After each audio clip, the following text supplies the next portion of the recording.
And we're back. I've had this lovely issue where my computer crashes to blue screen of death for no real reason that I can tell. When I'm brutally murdered. Yeah, I don't really know what it is yet. It's very aggravating. We lost an entire recording session of Dice Shame once while we were waiting for it. Hated that. So yeah, I don't really know why. I've tried a lot of things. I ordered new memory, which is coming tomorrow. I don't think it's a memory issue, to be honest, but we'll see. It seems to be the last troubleshooting measure, so picking up back where we left off, so we'll see what happens. By the whistling man. Out now here. what I was saying is I see someone over open? here, so if we crash again to desktop, Hello? you'll know. Let's see, there's someone right there. You see them? hello. Yeah.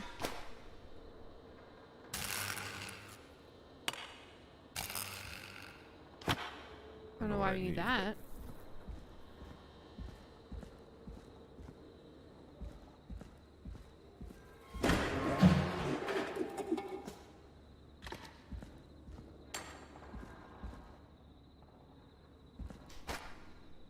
Oh, there's a lot of different fuses here. Start a fuse collection.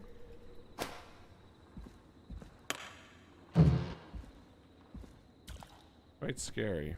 I'm guessing the power is going to get turned off once we go back inside.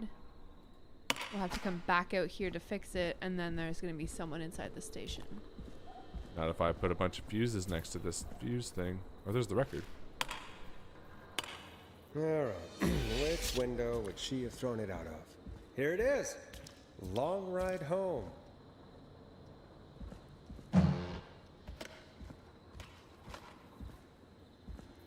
Of course. It locks behind me. And of course the key doesn't work on this side. Fantastic. Well, this is broken. Looks like it'll be secure at least. Great. Guess I'm going to have to fix that elevator. This is where the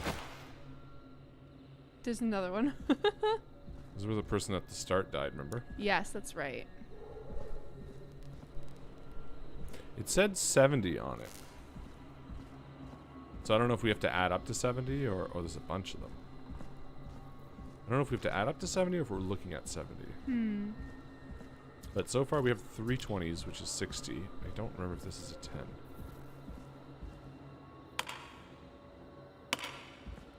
Looks like I'm gonna have to hunt around for some new fuses. 20.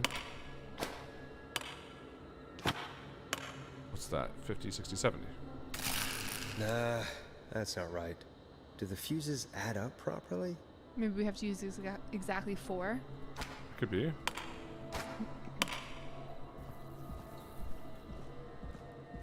I'm spooked, people. Are you? A little bit. So we got a 5. Spooked that my computer's gonna crash again. That's the true spook. This is probably another 5. I'm yeah. spooked about why there's so many There's fuses a blue, everywhere. There's a blue here. Let's see what blue is. 15, so that's 20 Perfect. as well. We don't need 20 though. We need, if we do 15 and 15, that's 30. 30 and 20 and 20. That's what we need, right? Yes. That's one way of doing it. What was the other way? Are they 20s right now in there? Yeah. Perfect. What's the other way of doing it though? If we had, I don't know, 3 20s and Bingo. a 10. Yeah, there's no 10s though. There you go. We're gonna be scared. Pretty creepy. It is creepy. I could probably survive that fall. Shut this so we can't. Oh good, can't hide in there. Looks like the janitor's closet. What Clive. did Peggy say his name was? Clive? What? What? What's this? Clive?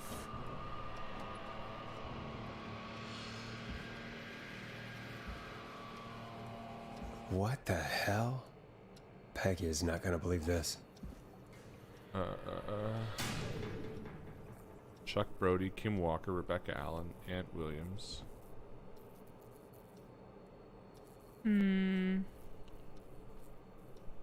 Hospital, gas station, power station, trailer park.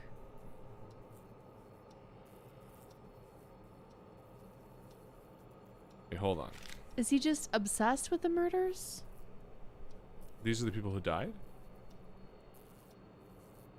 This is 1969. Marriage announcement. We'd like to celebrate the marriage of Kim and Peter Stein. Oh, you know what? Remember how there's a big empty part of our wall? And we're like, why? I bet we move this up. Because it doesn't make sense to have something this interactable And not do anything with it. My guess is this is a story point. So let's just take a quick look around. Oh, key. Huh, there's a key. Nice. I'll just take that. Might be important. And I'm not going to worry too much about this because I'm almost guaranteed it's going to go up. Zia says 12 people died originally. 1, 2, 3, 1, 2, 3, 4, 6, 7, 8, 9, 10. How many there's only pictures 9 are there there. hanging up? I don't know. But again, jump scare? I don't get jump scare vibes from this game.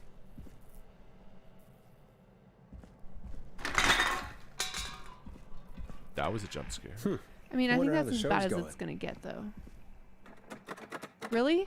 I wonder how the show's I was going. supposed to say. That's what's happening Nothing in a your little head bit right more now? intense, bro? Come on. Can we shut this door now? Well, lock it, idiot. Hey, Mythical. Okay, what up? We on? I need Okay, a key to get what? in there. Up we on? I don't know how to... What? I don't know. Oh, Mythical's been listening to Malevolent with their dad, remember? That's right. They said, I just came back from emotionally wrecking my father through episode 20 on our way home. Aw, that's amazing. Hey, Seer of Time. Thanks for joining us. Okay, what do you bet that was Peggy the whole time, but now it's not? Oh, you now it's think? Peggy's sister Dawn. What do you bet? Could be.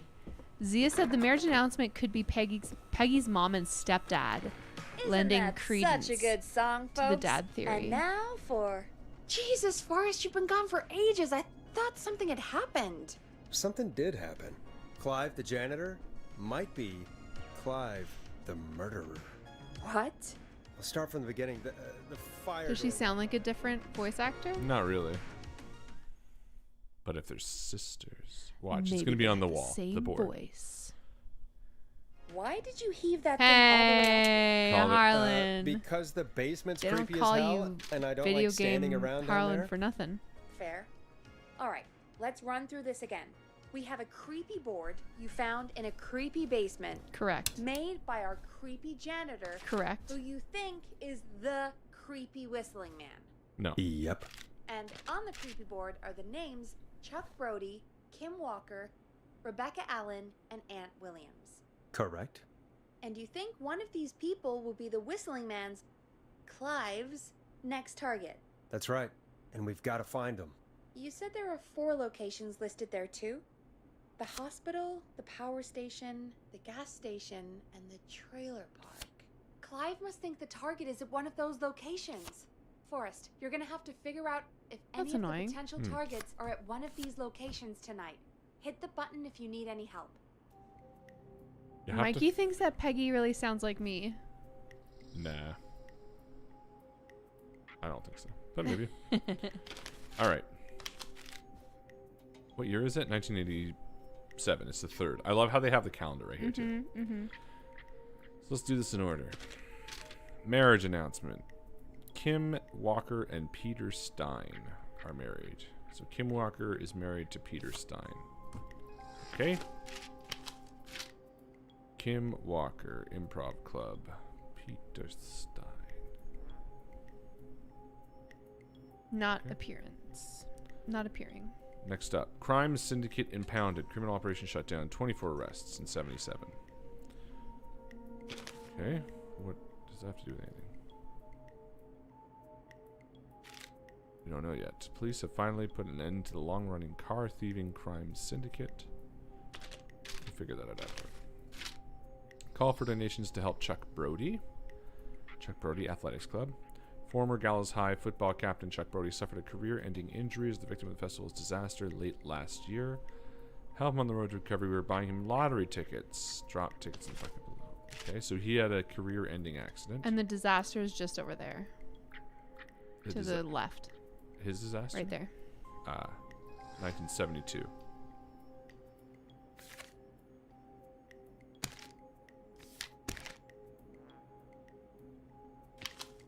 Local doctor Kim Walker recommends all locals get their flu shot. Flu season is upon us. 84 is no different than any other year. Make sure you are protected. Staff surge at power station. Gallows Creek Power Station hires 20 new staff in record hire. Interesting. Okay. This is Chuck Brody. That's power station. I don't know where that fits yet. This is our boy up here as well. So let's do this.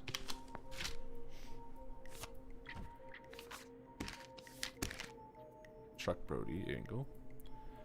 Gallows High, trailer for cheap. Contact Estelios Tyler Wallace. Is that anybody? No. But there's something about a trailer park. I'm sick of being a local celebrity. People are so mean to me. I only stole a few cars. So that goes with that. Trailer park's one of the locations on the sticky notes. Is it? Mm-hmm. Local legend takes to Manhattan. Infamous author of tell-all book Diary of a Car Thief. That's him. Takes to Manhattan. Set our reviewer Jim Randy. That's not the name. Who's the guy? We don't know his name yet.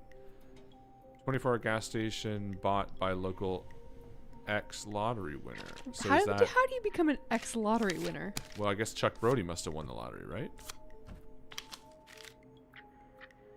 Has been sold to a man who won the lottery 14 years ago. 14 years ago, 1986. 1986. This says last year. There's an ad on that one that says Diary of a Car Thief, and it's a woman. Hold on. Yeah. I was just on something. What was I saying? Last year said he got a accident from the festival disaster last year. Last year, that would be 1973. If he won the lottery in 1973, 73 plus 14 is 86, right? Correct. 73 plus 14 is 86. 87. 87. That's Whatever. this More or year. less, that's it. So Chuck won it. Yes, Diary of a Car Thief is that girl picture. We saw her picture. Is it Marie Campbell or Kim Walker? That picture was hanging down there. Can we go back down? No. That's fine. Justice for festival victims. 2 years after the investigation. Blah, blah, blah. There's 2 engineers that were contacted. Lead engineer Ant Williams. Okay.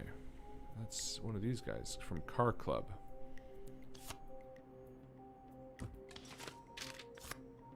Ant Williams. Junior engineer Sean Everett were distracted talking about horror movies, while assembling the big wheel. They've been ordered to do community service. Ant Williams and Sean Everett. Okay. Is your car stolen? Sheriff Matthews warns he's looking suspicious. The crime wave of 70 will be stopped, I can assure you. Do you care about health and safety? The lead engineer responsible for the gallows. Okay, so this would be Ant Williams. And this says, tragedy struck Gallows Creek yesterday afternoon. The bus failed to stop and crashed in fuel security. Deceased have been identified as Gallows Creek locals. Rudd, Houghton, Stein. Oh, Stein. Oh, King. R.L. Stein, Stephen King. I got confused. I don't This is the only one I don't see how that fits in. Let's keep it down there. So this is this guy. Kim Walker. Local doctor. Diary of a car thief. Now, can any of these... Yeah, they can all be seen behind, but I don't...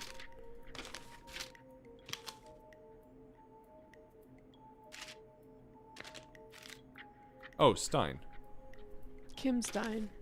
Did she die in the car accident then? Let's find out.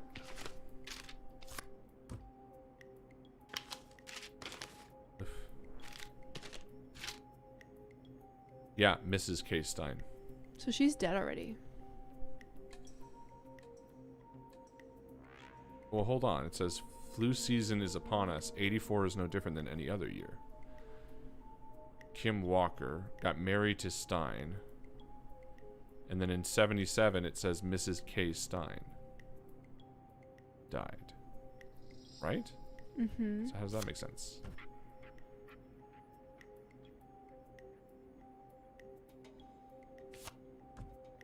Anybody? Confused. I mean, unless that's a clue.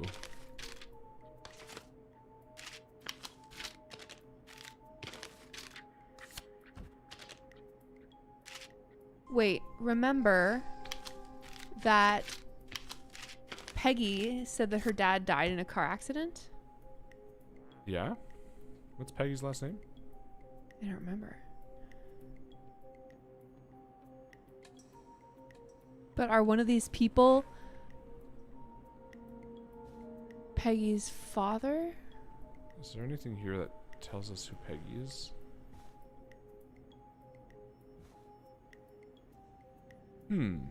Okay.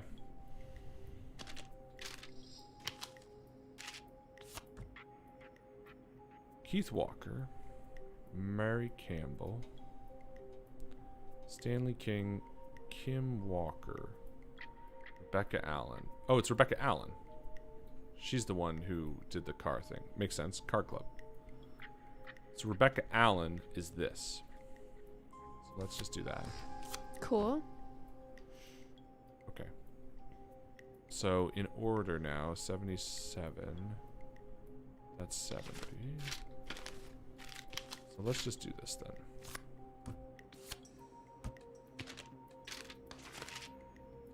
That's 70. This is 77. And 86. And 80. We'll do it like this. Timeline. I like it.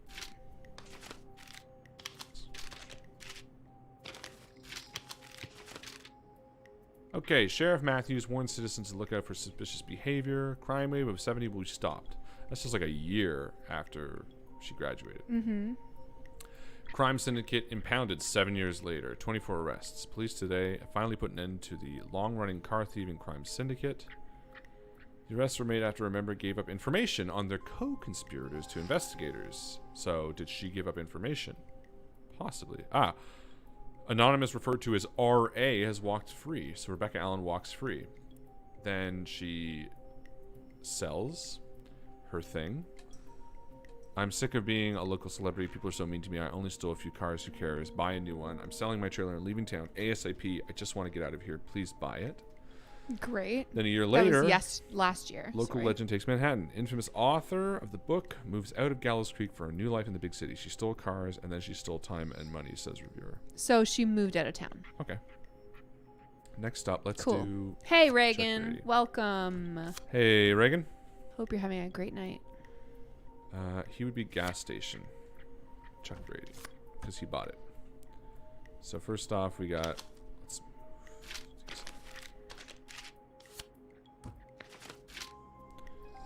This is probably the first one. I love how exacting you're being with the placement of everything. It's very... I just don't like it when it overlaps. I agree. It's very satisfying.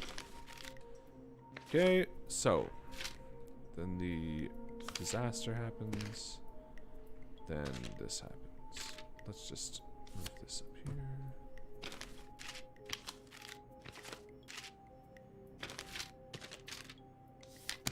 So he has game day Saturday, March 8th, 1969, Gallows Creek, blah, blah, blah. And then in 72, Gallows Creek Harvest Festival closed this year early after tragedy struck. Only hours after opening, the big wheel broke free and rolled through town. An investigator is currently underway. Blah, blah. Then we got call for donations to help Chuck Brody. Former Gallows High football captain Chuck Brody suffered, blah, blah, blah, from the festival disaster late last year. To help him on his road to recovery, we're buying him a lottery ticket. Hopefully he gets on his feet. And then local gas station, blah, blah, blah. And I did this because it connects to the diary of the car. Nice. Car thing. And that's 86, actually. So maybe we'll just do this, too. See if anything lines up timeline. Yeah, I like that. Good chronology. 77 would be like closer to that, but that'd be closer to that. Okay. Then let's do Kim Walker. She's interesting. Kim Walker. And I don't think she's past it. She would be the hospital. Why do you say that? She's a doctor. Cool. So in 70, she does this marriage announcement. And then this confuses me. But maybe we'll do her. Let's do that for her because I do want this factored in. So we can look at everybody. And then let's just do him here. And then we'll organize this in a second.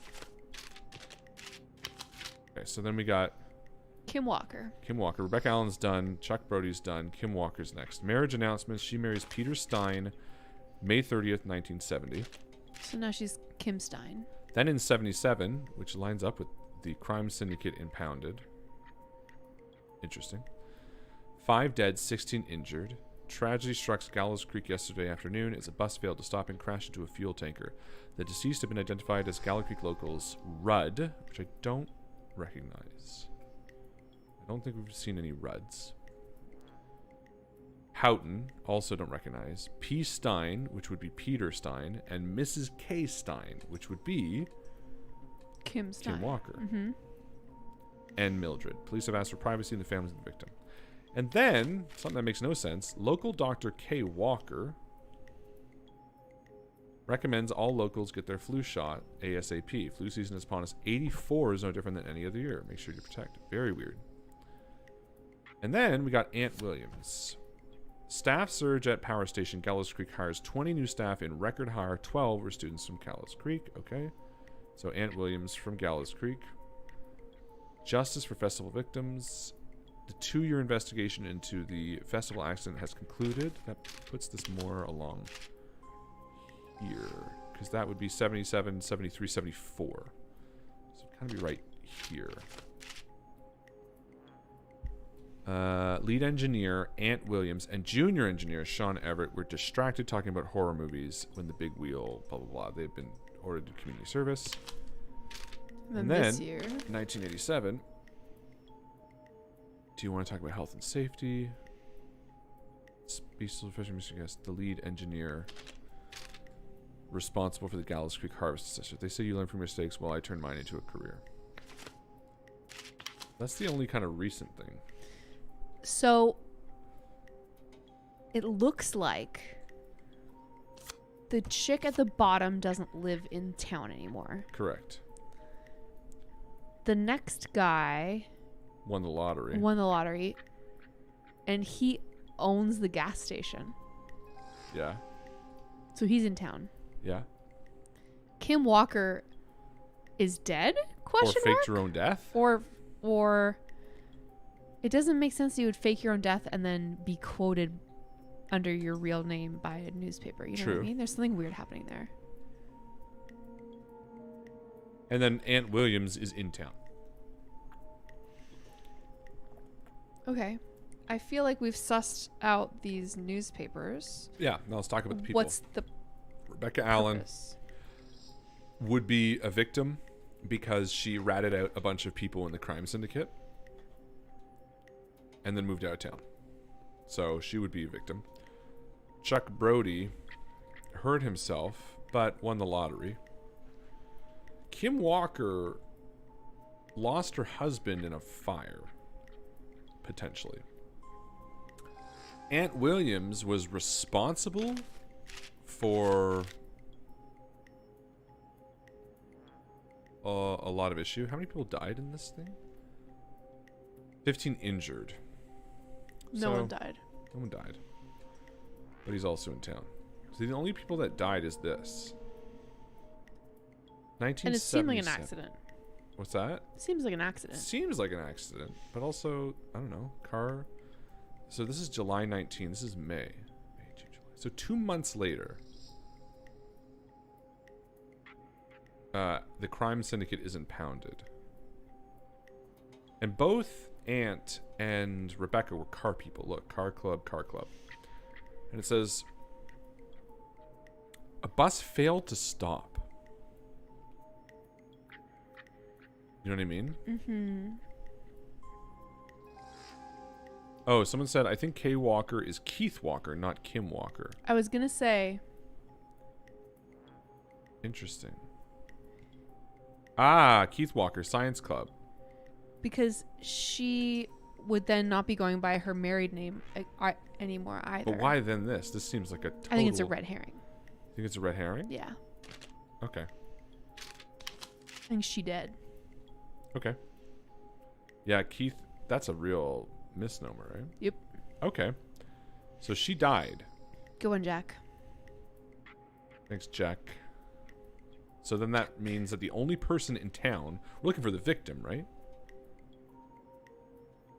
Well, we think Clive is trying to hunt. We think... I mean, we're supposed to be made to be thinking right now that Clive is picking his next target. Yeah. Based on this, the next target would be Aunt Williams. You think so? It's the only one that makes sense. Presumably Kim's dead. Chuck Brody owns a gas station, but I don't get why he's an issue. He won the lottery and hurt his leg. And Rebecca Allen, yeah, ratted out some people, but left. The only person... So Aunt Williams actively contributed to harm that happened in this place and made a career out of that. And they're in town. Mm-hmm. Till the 6th of September, which is 3 days from now. Yep. They're like literally in town. That sounds about right. I want to know Peggy's last name. Okay. Let's see what happens. How's it going? Do some help? Just to get, like, her name? Sure. No, or just go for it? I'm ready. Peggy? Yeah, I'm ready. Are you sure? We've only got one shot at this. What do we... I don't know. I'm sure. Let's do this. Okay, name first. Who do you think the target is? Aunt Williams, right? Yeah. Aunt Williams. And where will I find them? Power station. I think Power so. station. Okay, I'm dialing. One moment.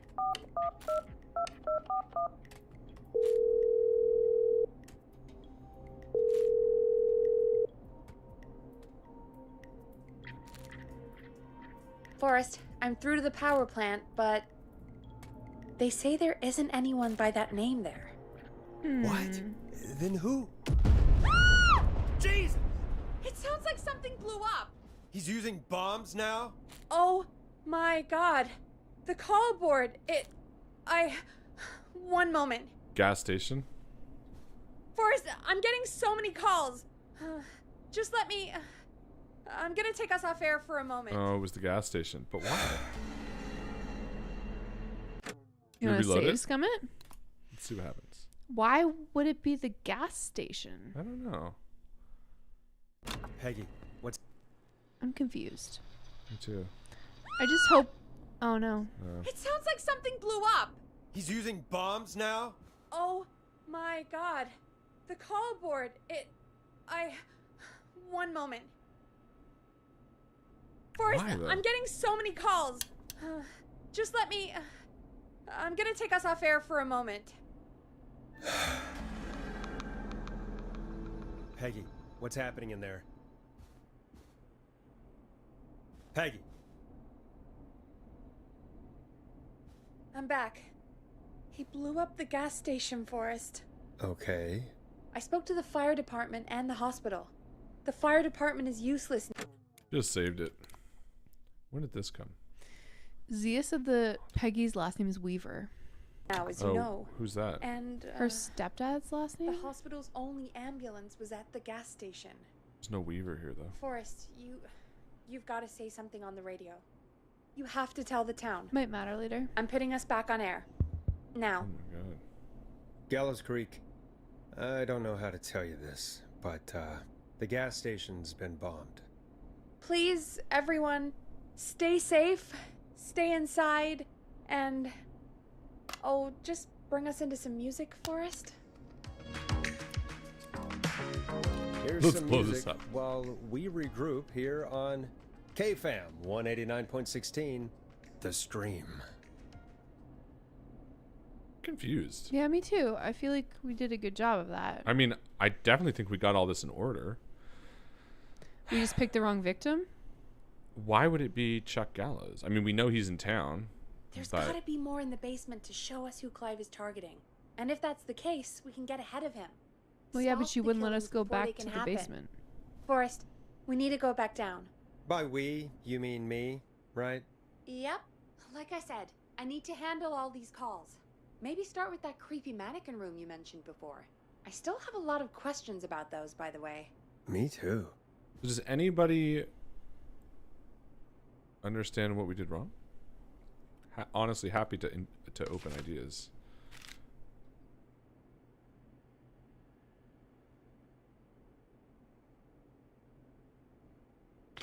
I mean, he's here. Gas station, festival disaster.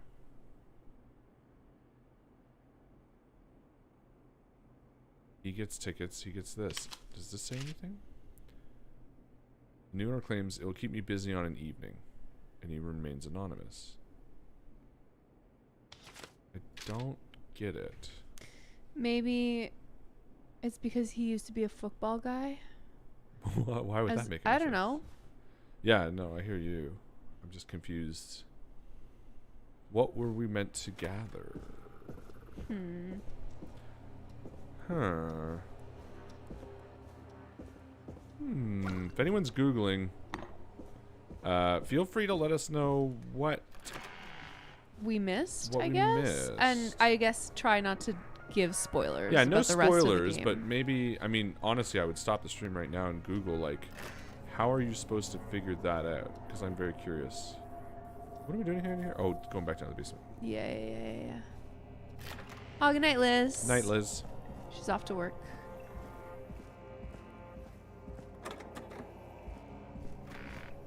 It's creepy down here. Bugs. We spilled these last time. We'll spill them again.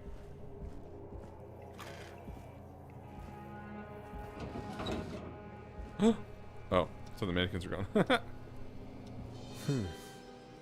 The key. Was this always here? I must have missed it when I brought everything upstairs. That doesn't seem likely, but okay. Maybe the motive isn't what we thought, and those articles aren't telling us why he wants to kill them, and there's other motivations for why it's those people in particular. That's why I was like, is it because he's a football guy? Like, is there something we're missing about why? How would we them? know that? Are the mannequins pointing at anything in particular? They're all pointing over here, covering their eyes.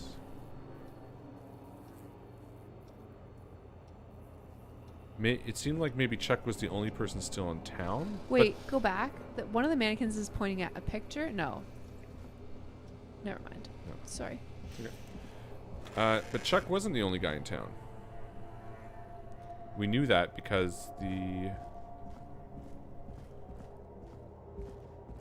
other person was. Hey, Forrest! Peggy, give me some warning before yelling down the intercom. Jump scare. Sorry. Buzz the intercom when you find something and want to discuss it. Someone screenshot this and see if it's the same as upstairs. I think it is. 3, 2, 1. Tape. Peggy, I've found a tape and a map down here. A map of what? Looks like it might be to somewhere in this storage area. Weird. Well, maybe the tape will give us more information. Give it a play.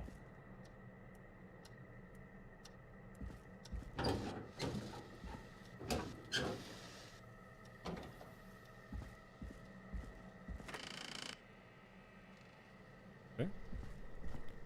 Did I play it here? Weird Moth Thing has a theory.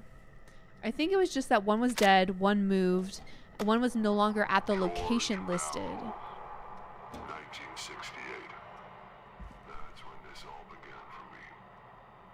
Follow the maps. Find the tapes. I'll be waiting.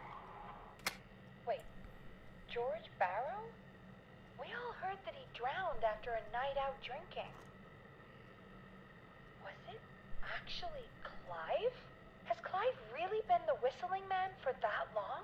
He says I need to follow the maps and find the tapes. I guess that's what this map is about. I think we need to see what else is hidden down here. Be careful, Forrest. Keep looking. Buzz the intercom when you found something. I feel dumb. Because I'm not really understanding. Thank you, Mary Mo. So we need a notebook. First of all, Weird Moth Thing says, I think it was probably that one was dead, one moved, and one no longer was at the location listed. Ant was presumably fired, and the last paper said he made a career out of his mistake, so the power plant is no longer his career. And Chuck was in town at the given location. That tracks. That tracks. Yeah, I think that's a great theory. Deputy said, I found a non-spoiler explanation if you want it. Sure, but I think that probably is it. To yeah, me, that sounds about right. The logic is we were looking for the motive, and it was asking us to deduce based on just pieces of information. It was playing Clue. You know what I mean? It was like, use all these pieces of logic, and then the only one that could happen last is the only one. And in that case, it makes perfect sense. Yes. I was thinking about a murder. What's the motivation? Oh, well, right. This guy's back in town and he hurt a lot of people. That's a motivation for murder. You know what I mean?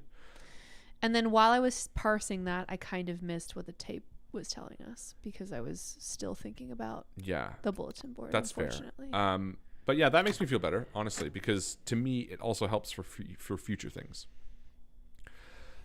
Explanation I found said the last article says that he, Ant, is at the Quiet Ridge Health and Safety Convention between the 1st and the 6th and currently the night of September 30th. Oh, the convention's not here. That's also confusing. That is also... Well, you know what? I skimmed it, so maybe we can go back up and read it. Oh. You know what? Fine. Okay, that's fine. That makes me think of two important things. One, we got to play this a little bit more like Clue. And two... God, we killed so many people. So many. And the ambulance is gone now. That sucked. Oh, well. Oops. Next time we got to triple check. But I feel good because no one in the chat was like, don't do that. Everyone kind of felt the same way, so. Well, admittedly, they're all working about 30 seconds behind us, so. Yeah, but I didn't see anyone go, oh, no, even after. Like, oh, this is what you missed. Now, in terms of the actual story... I really wish there was a journal function on this because I don't remember. George Barrow? They're saying, oh, maybe George Barrows, who they thought was the Whistling Man to begin with, didn't actually die. This again. George Barrow. There we go. 1968. That's when this all began for me. Follow the maps. Find the tapes. I'll be waiting. You can't go in So, here. after George Barrow, who was the original Whistling Man, died, that's when Clive decided he wanted to take up the mantle and strike back. It feels like a red herring. But that's what we're supposed to believe. Yes.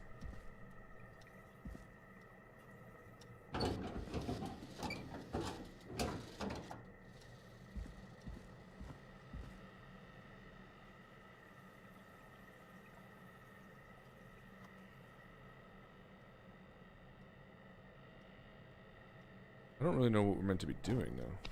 I mean, obviously there's this. But that's in that room. We're not allowed to go in there yet. So, Are presumably... we supposed to talk to Peggy again? Yeah, but... George Barrow, 1968. That's when this all began for me. Follow the maps. Find the tapes. I'll be waiting. So Zia says... So George Barrow drowned after a night of drinking.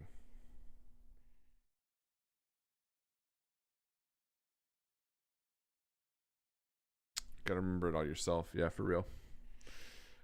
Okay, so the story was that George Barrow murdered a bunch of people. Yes. And While then whistling in 1968. after a heavy night of drinking, he drowned. They chased him to the thing, right? Yes. Whistling He Point. threw himself off Whistling Point. That's why they call it Whistling Point now. Right. But the thing that we're meant to believe is those other people had something to do with it. And also Peggy's father is something. Whatever, let's Do you click think this. you found everything, Forrest? I think there's gotta be more down here. I need to find all the tapes. You think so? How much did Clive hide down there? Well, if there are more tapes, then there must be more maps to follow, right? That seems to be the case. All right then. Buzz the intercom when you find something and want to discuss it. Oh, now it's, I see. Time of autopsy is 7 a.m. Cause of death is asphyxiation from drowning. The degree of rigor mortis indicates that the subject has been deceased for 5 hours. That puts the time of death. Interesting.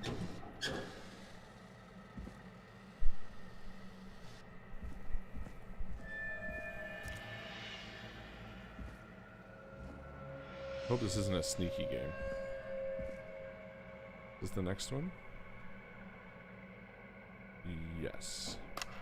Small lacerations to arms, legs, and face, typically obtained by running through foliage. Severe blistering to the feet, as though the deceased had been running. This looks without useful. stopping. Sheriff Matthews, that was the person who ended the thing. I remember that. Complaint's name, Sharp. At 4 a.m., a call was received from a jogger, a Miss Sandra Sharp, reporting that a body had been found washed up in the reservoir. I drove out to investigate. I was able to invent the body at the scene as that of George Barrow. I contacted the coroner's office and then the boy's parents. They informed me that he had not been seen since 7 p.m. Okay.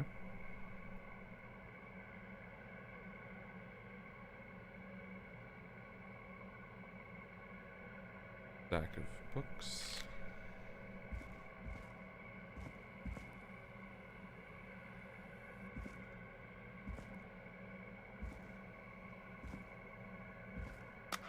Preliminary toxicology results shows no signs of inebriation.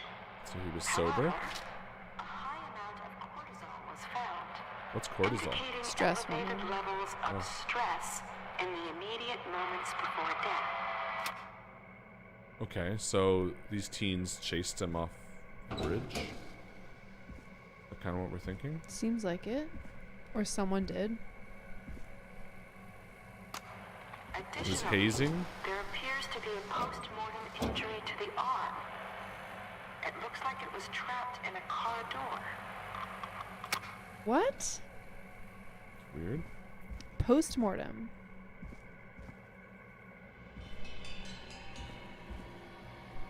Why post-mortem, though? Yeah. If he died from drowning, who moved him? The cop? It is the coroner's opinion that the subject likely feared for his life and was chased, resulting in a fall from a height into a body of water, where he hit his head, was knocked out, and drowned. Following that, he was moved. Dr. Sullivan, we need to have a talk. That recording. Shut it off. Yeah, it sounds like the police. Now this has to be important. I'm sorry I made you do this, Virginia. The deceased is a Caucasian male. Cause of death is established to be drowning, as shown in the signs of asphyxiation. Abrasions found in the look-alike from getting into fights in the past. Matches with known history of deceased being aggressive. No other injuries were observed. There's no evidence of foul play. Additionally, the preliminary toxicology reports indicates the deceased had a high level of alcohol in their blood. So It was all lied. Yeah. It was the deceased. Okay, so it was falsified. Yes. Virginia Sullivan. Okay, so Sheriff Matthews made Virginia Sullivan lie. Yes.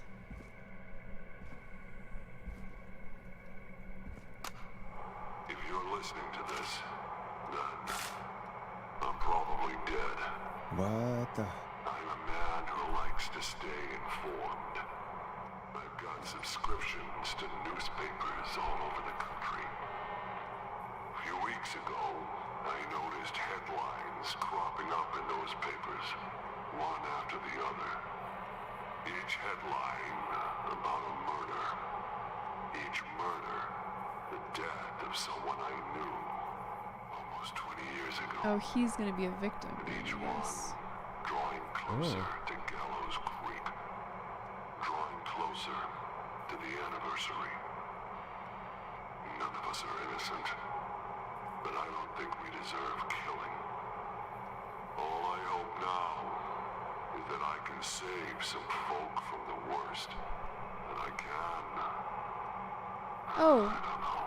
chat saying Dr. Sullivan is who we Something saved to make earlier. up for what I did back then, I guess. Right. I didn't kill anyone, mind you, but that's past mattering.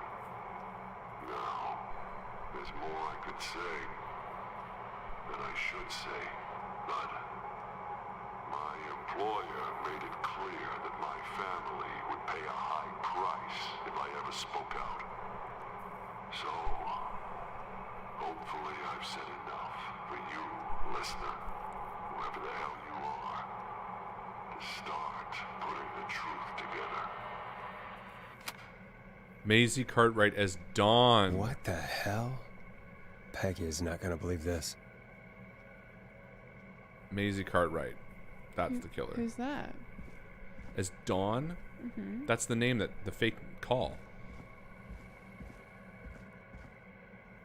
The fake caller? Dawn? I just don't know where you got that name. Look, this is the play from I can't 1968. read it George very well. Barrow as Henry, Uh-huh. and the co-star Maisie Cartwright as Dawn. Cool. I don't know. It just seems like the kind of, you know. What have you found, Forrest? It's an autopsy tape.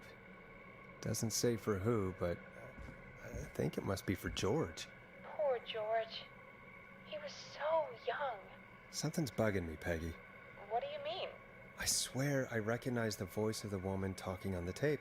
I just can't place it. Seriously? Do you think you've met her before? I don't know. I mean, I just got here recently. I don't know. Hey, Danny. Found another Danny. tape. It talks more about how George died. What did it say? It sounds like he was running for his life. Sprinting through trees and bushes, getting cut up all over. What would drive someone to do that? I'm not sure yet. There's also a tape about a toxicology report. There were no signs of drinking or that he was on anything. What? But everyone said he went swimming drunk and drowned. It was in the newspaper and everything. I found a written autopsy report. What does it say? According to that, it's just like you said at the start. George drowned after getting drunk. Said he liked to fight, too. But that contradicts the tape. I know. And I think I know why. There's a note with the report that says, "I'm sorry I made you do this, Virginia." If it was on the autopsy report, then Virginia must be our coroner. Wait, the caller from earlier. When we had to call the takeout Bingo. restaurant.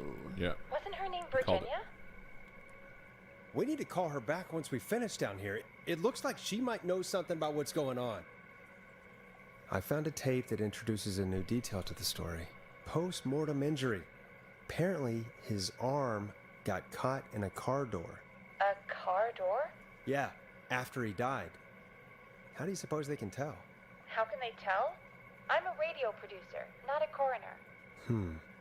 The written report I found doesn't mention it at all. How did his arm get trapped in a car door after he died? Unless he got it when the police collected his body? I guess someone else must have moved him after he was dead to where he was eventually found. But the report, what is going on here? I found a police report. Mentions a friend from earlier, Sandra Sharp. Sandra. The jazz runner? That's right. She found George's body washed up at the reservoir. The reservoir? Yeah? What's strange about that? George got cuts from running through foliage, right? But there's no forest around there. Also, how did it wash up at the reservoir? What do you mean? Reservoirs don't have tides. But that's what the police report said. It's not possible, though. I did a school project on reservoirs and got an A. But, yeah, not important right now. The important thing is that it doesn't make sense. What are you suggesting, then? That the body was originally found somewhere other than what the report suggests? That the sheriff tried to cover it up, but accidentally let something slip? Something like that. I think. Well, Sheriff Matthews wrote the report. If he hadn't been eviscerated, we could have asked him. True. But Sandra is still alive? Once we're done down here, we should give her a call. In another tape, the coroner comes to the same conclusion as I did. George was running from something. Maybe an animal? Maybe, but then there's this next bit, where the coroner thinks he was moved post-death. So she agrees with us. At the end of the tape, someone burst in and demanded Virginia stop recording. I think it was Clive. This is starting to make sense now. This is a conspiracy to cover up what happened to George. I think I found Clive's last recording. I think Clive might be gone. Gone? I found a confession. Not for any killings, but for playing a part in covering up George's death. He left this behind in case he died. He hoped someone would find it. Do you think the whistling man already got him? Maybe Possibly. he was the person's We've had a perspective lot that we of saw at the callers very tonight, top but of the game. Maybe not every victim Ooh. made The it to janitor in the phone, back, You know? Great right? call. We don't know how many there really are. Christ, Forrest, that's dark. The plus I side know, sounds like we're but safe. Clive said he had read about other For murders now. in other now. towns, and that the murders were all folks who knew about the incident. And the killings were getting closer to Gallows Creek. He said he wanted to do something good for once. The board in his office. He wasn't tracking people down to kill them. He was tracking them down to save them. Ugh, why didn't he just come out with all of this? He said his employer threatened his family if he spoke out about any of it. His employer? The one who orchestrated the cover-up? Oh, Clive. I'm sorry for thinking you'd killed all those people. Do you think you found everything? I think so. I don't get that. Who's the Forrest, employer? The fucking what's owner of going the on station? here? For real. Someone wanted that boy's death to seem like an accident. And they hired Clive to make it look that way. Oh, Come back upstairs when you're ready. I did not get that from to all figure that. out our next step. Maybe I'm just dense. No, when he said employer earlier, I was like, so the radio station That's what guy? I thought too. I'm only now understanding what they meant. Yeah. So Clive was literally hired as like a cleaner to like come in. Get it? Ha! He's a janitor. And he would come in and I guess was he there the night? But then so he was the one who moved the body. Or they're talking about cleaner now. I don't understand. It's a little bit fuzzy. Am I just dumb?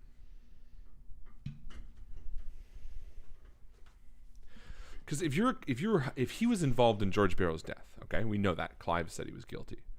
There are all of these people Yeah. that are guilty of the cover-up. Correct. 4 of them on the cork board plus Clive. Correct. But we don't know Clive's involvement specifically. Correct? Right. Do we? We were just told that Clive Covered it. couldn't speak about it Because he was hired because by he was somebody to cover hired. him up. But like everyone else like works for, you know, Clive walked in 1968 to the coroner's office and said, "You need to shut up." Right? Doesn't that kind of imply that Clive was the one who like maybe moved the body and shit? Or you think he just came in after? I think maybe and paid that's people one off? of the things that he was hired to do, was be like, keep the coroner quiet. Okay. So he was just hired maybe to like shut everyone up. God, you're back, Forrest. I've been Still running out of confusing. stuff to pad our airtime with. Peggy, you work in radio.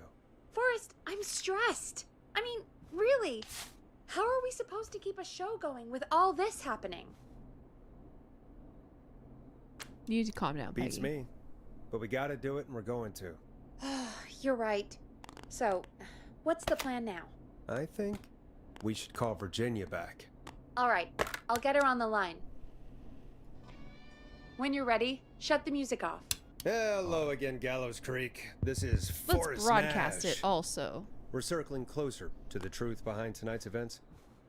To this end, we're calling back one of our earlier callers, Virginia Sullivan.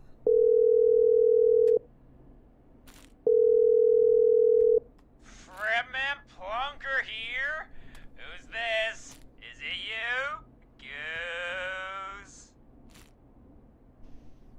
Plunker, hey, it's the Radio Man, Forrest Nash. Radio Man? What's up? Solving mysteries, saving lives. The huge. Not really. Right on. Plunker, what are you doing at Virginia's house? She asked if we could stay to keep an eye out for that whistling turd. So we're hanging out, bro. Well, that's big of you, Plunker. No, it's nothing. Can I speak to Virginia? Sure thing, Radio Man. I'll just go get her. Who is this? Hey, Virginia, it's Forrest. I'm glad you're still okay. Oh, Forrest. Sorry, I'm still jumpy. No, I don't think Jazzercise Lady falsified her eyewitness report, because if she did, she Sorry would to be hear that, but involved in listen, the hey, cover-up. We need to talk. What about? We're calling because That means she would we be a think potential you can help victim. us. What's that? Someone said, do we think Jazzercise Lady falsified her eyewitness report, which was finding the body in the reservoir? Understand why Yeah, this is no. happening. No, today. no, no. Me? What would I know? 4 a.m. a call. Let's make sure it's not timed. No. 4 a.m. a call was received from a jogger, a Miss Sandra Sharp, reporting that a body had been found washed up in the reservoir. I drove out to investigate and was able to identify the body at the scene. That's the sheriff talking. Yeah, but the thing is, the sheriff says it had been found washed up in the reservoir. Yes. So she may have been paid off. In fact, it would only, I mean, if she, you know what I mean? Like, if she calls and be like, oh, washed up. No, because if we're to believe Clive's theory that the people who are responsible for the cover-up are being targeted, she's not one of the possible targets. Yes, she was. We just saved her. But she's not on the cork board. No, but she was one of the people tonight. Virginia's not on the cork board either. These are just the last remaining Fair. ones. Okay, no, you're right then. I think everyone who we've quote-unquote saved tonight and those we failed Yes. were people that were involved in the cover-up. Okay. Which is Even all those massive. teens? I could see maybe Jimmy or something being like the kid of one of them. Yeah, I don't know. That doesn't track you right. Does the name Clive mean anything to you? Clive? No. I don't Remember know the that kid in name. the hedge maze? What are you asking about this for? Yeah, that's true. You But mentioned that name earlier. it's He possible. didn't actually get killed. I was going to say it's possible the kid in the hedge maze wouldn't have been killed. Yeah. In fact, oh no, Jimmy definitely did get killed. Jimmy got when you killed. called us the first time. I don't know what I said then. I was petrified, Forrest. Clive's the janitor at our station, and we know you spoke to him in the past. Yeah, the paper Forrest, basketball please. is very soothing. You don't know Thank you. what you're doing. He'll come Danny's for very me. into it. Virginia, it's okay. Clive won't be coming after you. We think Clive's dead. Dead? But isn't he? He's the whistling man, Forrest. We thought so too, but You don't understand. All those years ago, he... It's okay, Virginia. He's gone. We found evidence to suggest he... Well... And we found your autopsy reports for George Barrow. Do you want to talk about how I you saw him fucking destroy them. lied? Well, he didn't. I don't know if he kept them or made copies or what, but we found them. And we know it's related to what's happening tonight, which is why we called you. Why did you write a false report? All right. One day, I came into work to find a boy on my slab. He's just a boy. As I finished the autopsy, this Just man, normal Clive, man. he just burst It's in innocent men. and he started making demands to give over the reports, to falsify what I found. Of course I said no, but, well, when someone wants to make you do something, they can use the carrot or the stick. For me, he used both. You see, my sister is sick. She has a chronic condition that's never going away. It's expensive to treat, and it was getting to where I couldn't afford it. And Clive promised me that his employer would pay for my sister's treatment The rich. if I did what he said, and that if I ever spoke about this, he'd beat me to within an inch of my life. I don't know why he had me do it, but my sister needed me. You have to understand. She needed me. We understand. I don't really understand. What don't you understand? So, Clive's employer, the person who's paying off this forensics doctor, Yeah. is supposedly the whistling man. Yes? Well, they're covering up for the witch. Like here, let's a bad example. You know that super right wing mayoral candidate Sure. person. Let's say his son is the whistling man. You know what I mean? Mm-hmm. So he's like, oh, you got to cover up this and cover up this and cover up that. So he's like, I'm protecting my son. You know, so it might not be the whistling man paying him, but it would be someone under him. Okay.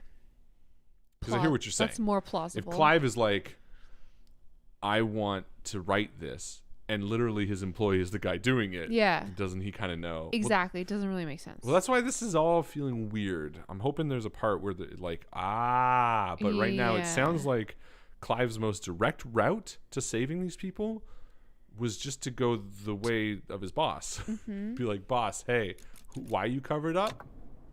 And going to the police. I missed this though. Thank you, Virginia. That was brave. God, I just want this nightmare to end. This will help end it, Virginia. Thank you. Stay safe, Virginia. All right. So, Virginia's tied up in all of this. Clive threatened her to keep quiet about George's death. But for who? Why cover up these details? Exactly. Well, we know Sandra was involved in George's death. Do you want to call her? I do. All right, but before we go asking questions, I think we should know what we want to ask. Is that fair? Yeah, we need to ask her about finding the body. She was the one who discovered it, but I could see her something being just paid doesn't off. add up. 100%. She knows more than she's saying. I wonder what she's hiding. We'll hopefully find out soon. Anyway, just be careful when you're talking to her. The sheriff was the Don't first push victim too hard. tonight, remember? We don't Yeah. want her to hang Yeah. up. I'll Once be he careful. said that he was All right, killed, I was like, calling ah. her now. Hopefully she's at her jazz studio.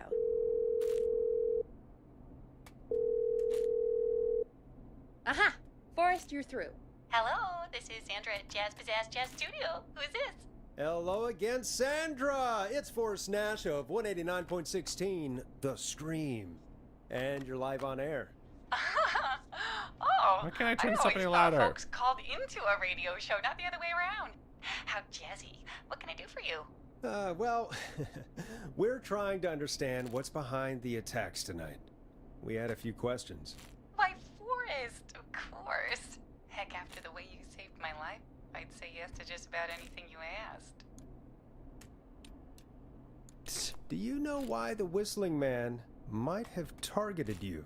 Ha! As far as I could tell, he was just a knife-wielding psycho with superhuman cardio.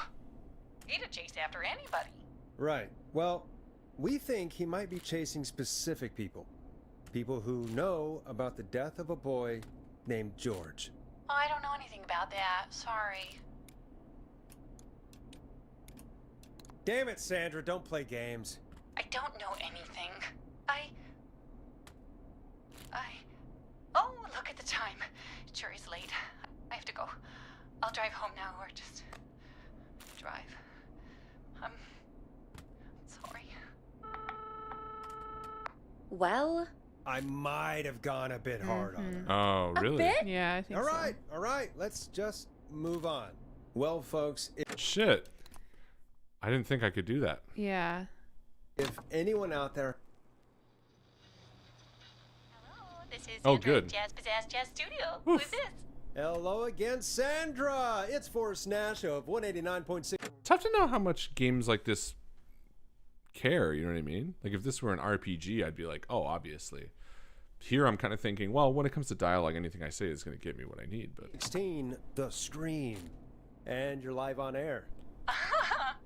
Oh, I always thought folks called into a radio show, not the other way around. How jazzy. What can I do for you? Well, we're trying to understand what's behind the attacks tonight. We had a few questions. Why, Forrest, of course. Heck, after the way you saved my life, I'd say yes to just about anything you asked.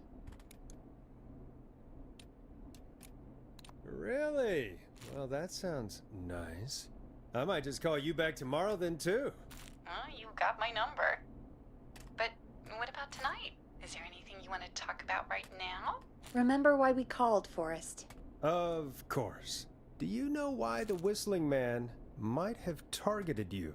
Ha! As far as I could tell, he was just a knife-wielding psycho with superhuman cardio. He'd have chased after anybody. Right. Well, we think he might be chasing specific people. People who know about the death of a boy named George. Oh, I don't know anything about that. Sorry.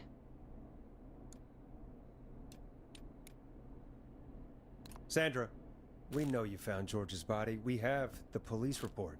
I don't know what you mean. It's okay, Sandra. We know. You do? You know about? Yes. Of course. This studio is my life. After I found the body in the river, I couldn't lose my studio.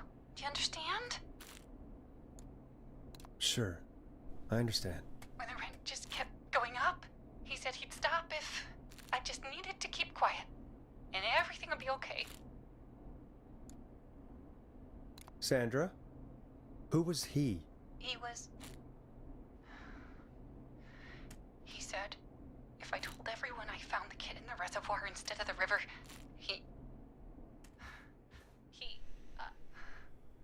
I'm sorry. I can't do this. damn. And she's gone. I don't think that could have gone any better. Oh, that's good. You truly did great, Forrest. Well, folks, if anyone out there has any thoughts on what's going on tonight, please call in. That's good timing. We've got a call waiting just a second. Dawn. Welcome to 189.16 The Scream with me, your host, Forrest Nash. Hi, Boris. I know it's really out of the blue with everything happening tonight. But I wondered if you could send a special birthday message to my uncle. You know what? I'd welcome a change of pace. I'd be glad to. Thank Monty. you, Boris. He's my Uncle Ronnie. Yeah. His first name's Peppa. Peter, but he never liked his name.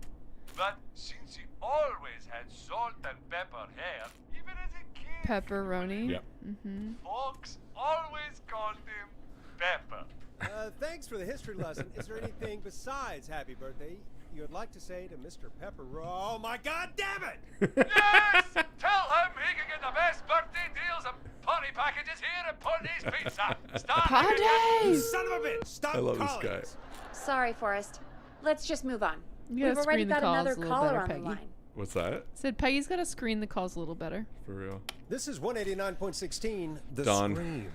I'm Forrest Nash. You're on the air, caller.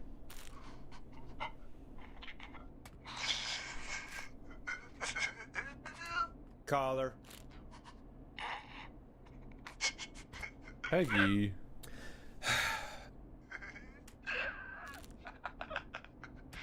Ponty. Ponty's Pizza always delivers. Come rain or sleet or whistling man, we'll be there. Ponty's the killer. Forrest? I mean, at the end, we're going to have to make a guess, and I bet Forrest? he'll be an option. Are you okay? Forrest? I hope the whistling man gets him with his own pizza slicer. Jesus, Forrest? Sorry. That was too much. It's okay. It's been a high-stress night. Don't worry about him anymore, okay? Not for tonight, anyway. I think he's spent for now. We've got another call, whenever you're ready. Folks, don't spend your money at Ponty's Pizza. That's all I'm gonna say about that. Moving along, I'd like to welcome another caller to 189.16 The Scream. With me, Forrest Nash. Who may I say is calling? Well, hello again, Forrest. Don. Ah, I bet I know why you're calling. I'm sorry I didn't play your song. There's a lot going on. But please? Never mind that now. First, I'm calling because I need your help. Are you in danger? I sure am. Do you mean Yes, he's after me now. you? Doubt it. I think so. Hashtag doubt. Helping you. Helping? You didn't exactly help. Maybe I've been helping more than you know. I was out following a lead, trying to work out who would be next, after Chuck. And what happened? And I started to feel like I was being followed. I came back to my apartment building, but this newfangled security system has me locked out. I need you to help me get inside. Don't you have a key to get in? Only for the apartment door. The front gate requires an entry code. The future is electronic, I guess. I need that code to get inside. Which apartment block do you live in? Maybe one of our listeners lives there too. It's the new Woodside apartment building between the town hall and the trailer park. But I doubt any of your listeners live there. I don't have many neighbors. Sounds like a prime piece of real estate. The sound really carries at night. Shit. What did she say?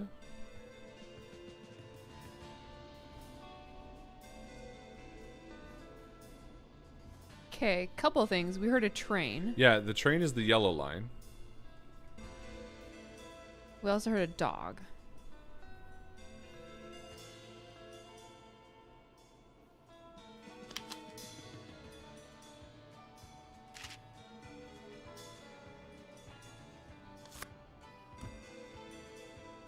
There's the train station.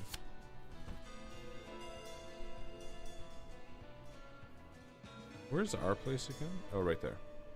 Yes. Where did she say she was, though? The apartment buildings between where and where? Someone thinks Roller Ricky and Max is where she's actually at.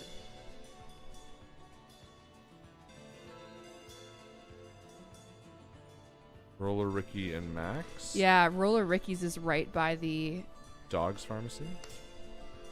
No, Roller Ricky's is right by the train station, and we heard the dog whining. Yeah, where would the dog be? At Roller Ricky's. Oh, Max. Yeah, because Ricky said he did... Right? Remember? Yeah, that's why he started drinking. Yeah. So we shouldn't let her get in. No, of course not. I'm guessing you're not a dog person. No, I'm not. It's my neighbor's dog. Boy, I wish he'd muzzle that thing in. Oh. And now he's blasting David Scopo out of his window. Listen, I can't get any. He's coming down the street. I don't think he's seen me yet. Forrest, please. I need your help. I need the code for that security system, or I'm gonna die. Neighbor's name? What's your neighbor's name? I don't know my neighbors, remember? Please, I need to get in. What's the name of the security system? There's a sticker on the box. It says Starling Security 4000. There's a keypad, and it looks like it wants a 6-digit number. Starling Security 4000, huh? That's right. Very newly installed. Oh yeah, he said he just installed a new system. Yeah, of course. Don't worry, Don. Thank you, Forrest. I knew I could count on you. I'll sit out of sight. Call me back soon. All right, folks. Here's a little tune for you all to enjoy while I try to break Dawn into her apartment. You were pretty quiet there, Peggy. Forrest, was it just me, or was there something... Yeah, it wasn't just you. Something was weird about that. Yeah. Well, tell you what. We have a Starling 4000, or whatever, here at KFAM. Clive bought one for the station. Maybe we can find something to help. Well, I'm not sure who. But to help someone. Yeah, we should call Roller Ricky back, right? Okay, so she's locked out of the Woodside Apartments, and somewhere Woodside Clive Apartments. probably has the papers for the Starling 4000. That's not opening.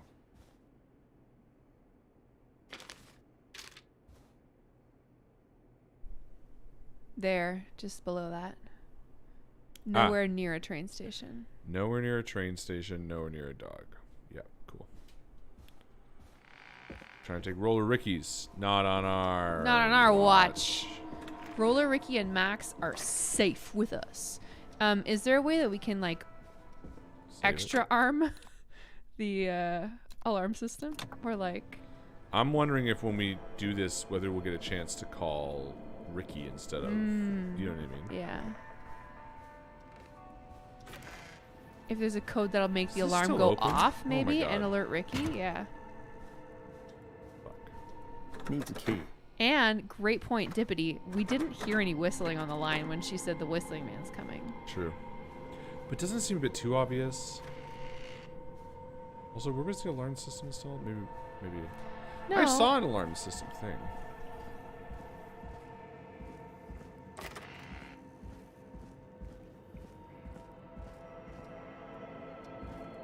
I don't remember where I saw it. I don't remember seeing one.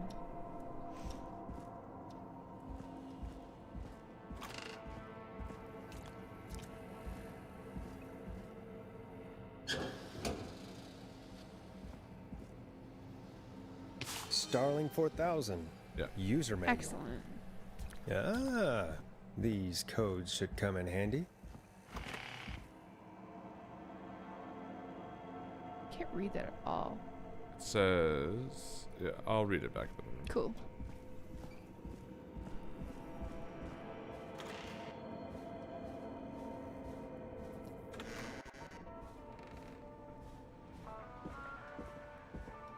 Now I'm going to save it before we do this call for save scumming purposes.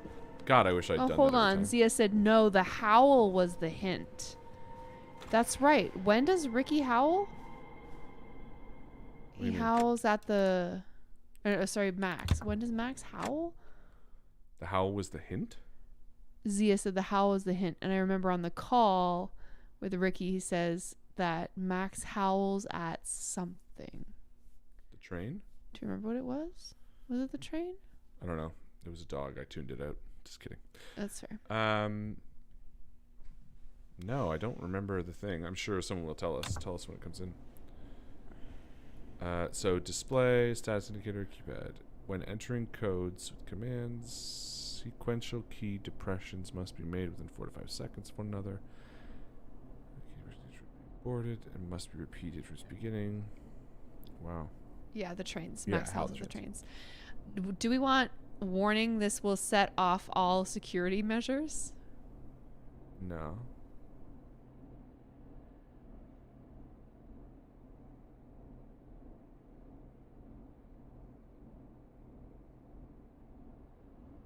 I mean, probably, right? This seems obvious, though. Maintenance call code. Man, Do we want her to know that we're on to her? this is the issue, right? Like, if the alarm test goes off, then won't she just break in anyway? We want a maintenance call? If we deactivate it, she'll just go in. Entry will just go in. Maintenance call code. But let's take the evidence we've done so far. So we had one of these before, and we tried to overthink it, didn't we? I was telling Harlan not to believe that it's too simple. But if we call for maintenance, someone will come. And that means that the murderer will have another victim. Right? Hold on. Zio was saying not to believe that because it's too simple for what? Zia, expand your thought. Because I'm not entirely sure what you meant. If the alarm does go off, it's not like there's any police to come. But if we call maintenance, someone will come. That's kind of possible. Does it say? We want to alert Ricky. Yes. Setting off an alarm is going to alert him more than a maintenance call. True. The question is, what do we want the result to be? We don't want the doors to open, obviously. But let's start with history first. We've done something like this before. We did the hot wire car thing. Yeah. But that didn't give us a choice. There was something else we had choices with. It was the cars and the kids. Right? Correct. We didn't read both sides of that paper. Which is fine. Oh. Maybe we need to read Wait a minute. the fine print. No, but we probably should read the other side of that. No, but I'm trying to think of one other thing. This guy. Mm-hmm. Why was he attacked?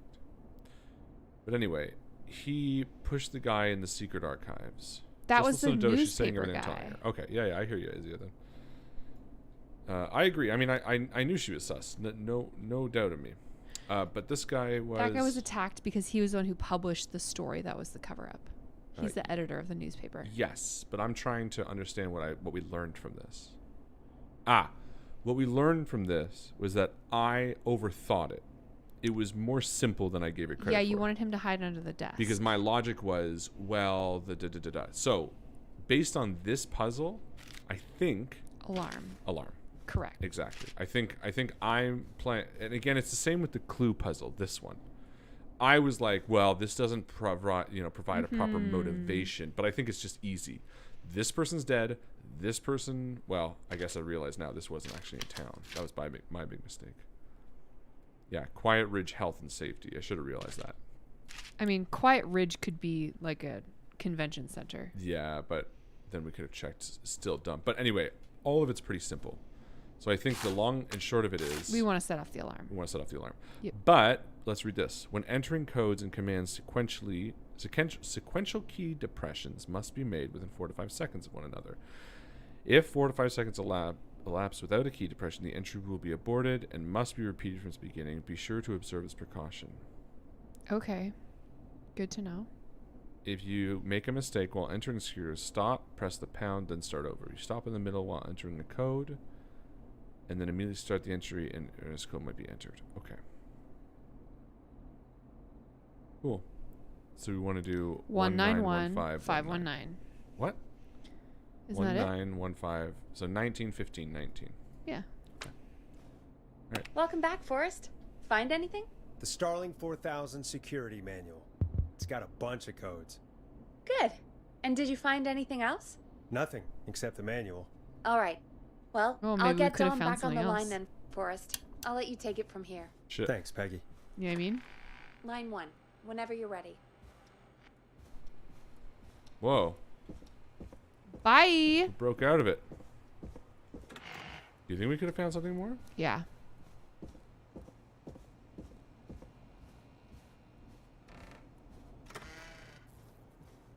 Maybe it's like an old manual. I also think the way that she was leading us through talking about the tapes meant that we could have only found some of the tapes and not all of them. It's kind of like the scripting in it, you know what I mean? I suppose so. To me, it sounded more like we were supposed to go back to her every time.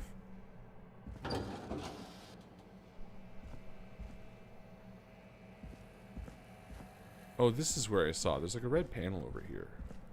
This. And I wondered if this was something.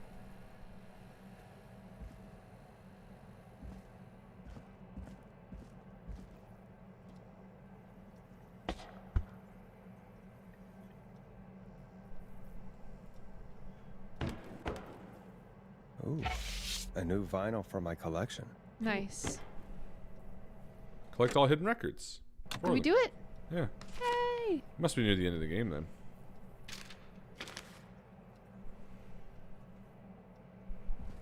I don't see anything else. Alright, maybe I'm just being paranoid. No, I hear you. Don't really want another person dead. Funny that this is less secret than the, like, you know what I mean? Mm-hmm. Back here. This. Box.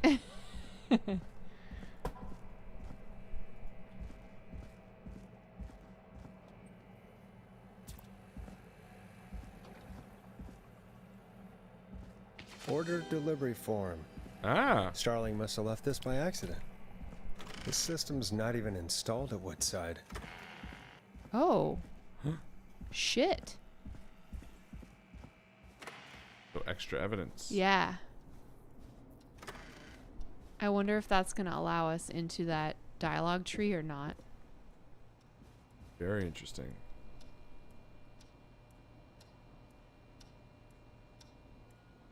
Oh. What? KFMN's not installed either. Oh, shit. Oh, but it says client opted for manual. Roller rink is installed, as we know. Hospital is also installed.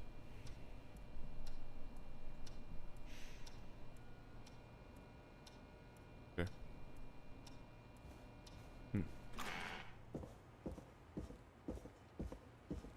Can't believe we missed that. It was right there.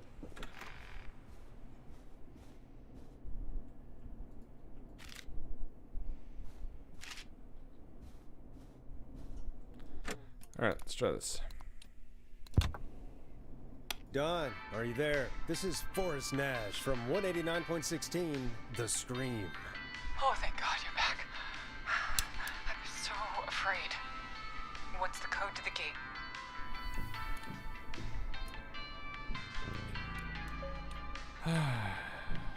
Alarm test activation, right?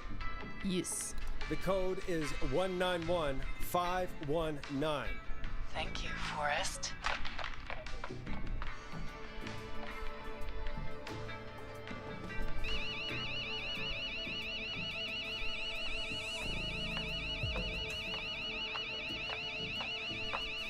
Son of a bitch. Ah!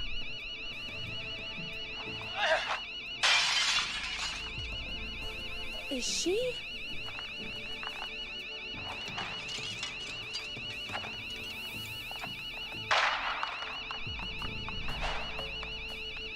that a gunshot? Nice.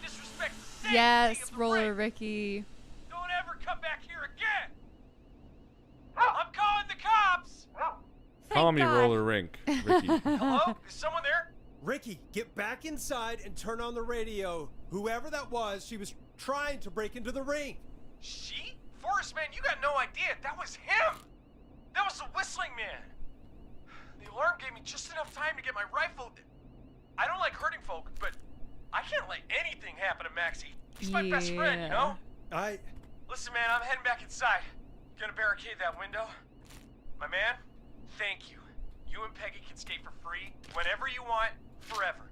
That's a done deal. Thanks, Ricky. Can't wait.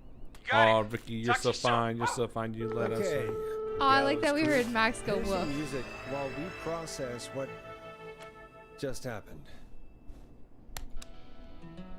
So, the whistling man is a woman? No. No.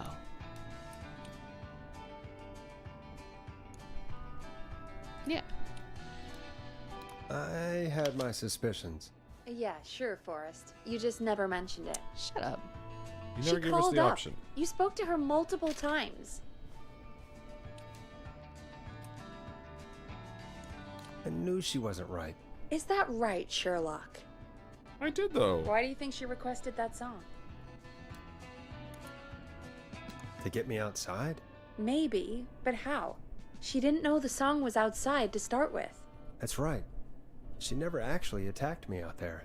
So? What now? I guess I should make an announcement.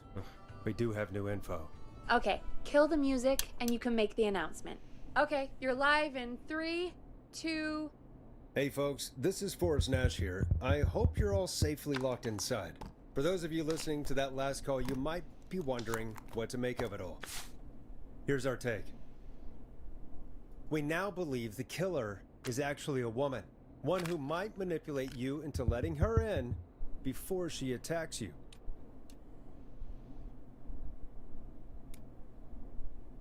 We're neighbors. We're neighbors. Look out for each other and stay safe. The killer was calling themselves Dawn. Could be a fake name. This could be a fake name. If anyone needs help or you have info on the killer, please call in. You folks have my new number, right? It's 911. Hopefully, our next caller can help shed some light on our killer. Hey, we had a call come in. Okay, folks, time to take a call. We just need a quick, really quick music break. Just really Just want to quick. hear this song first. Caller waiting for us. Yeah. up. Can we just lay on the couch for 1 second, Peggy? Please?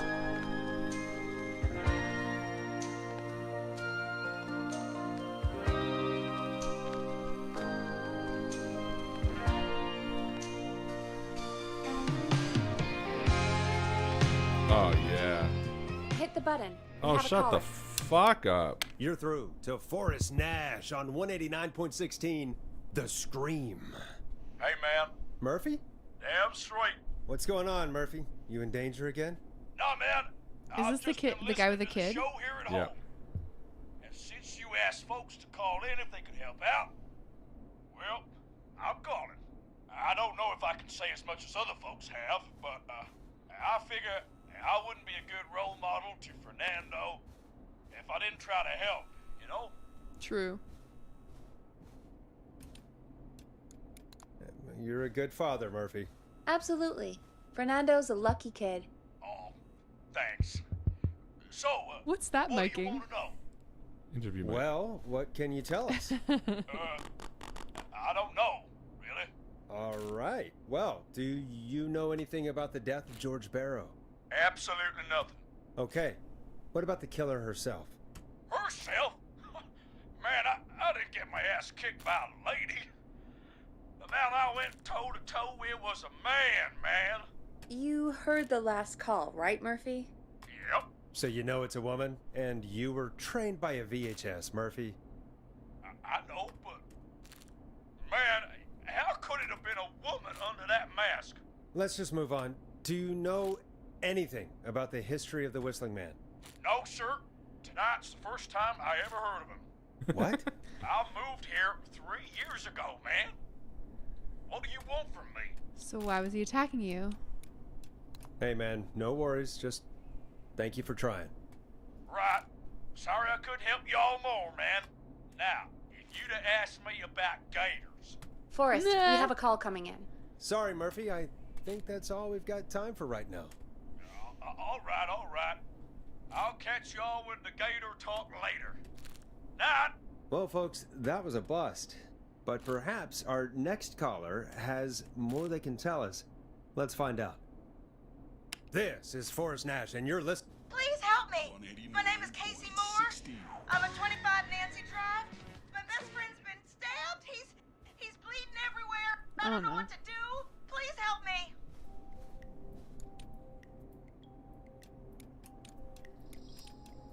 Easy, easy. Take a breath. Relax. Okay. We'd been out at the reservoir.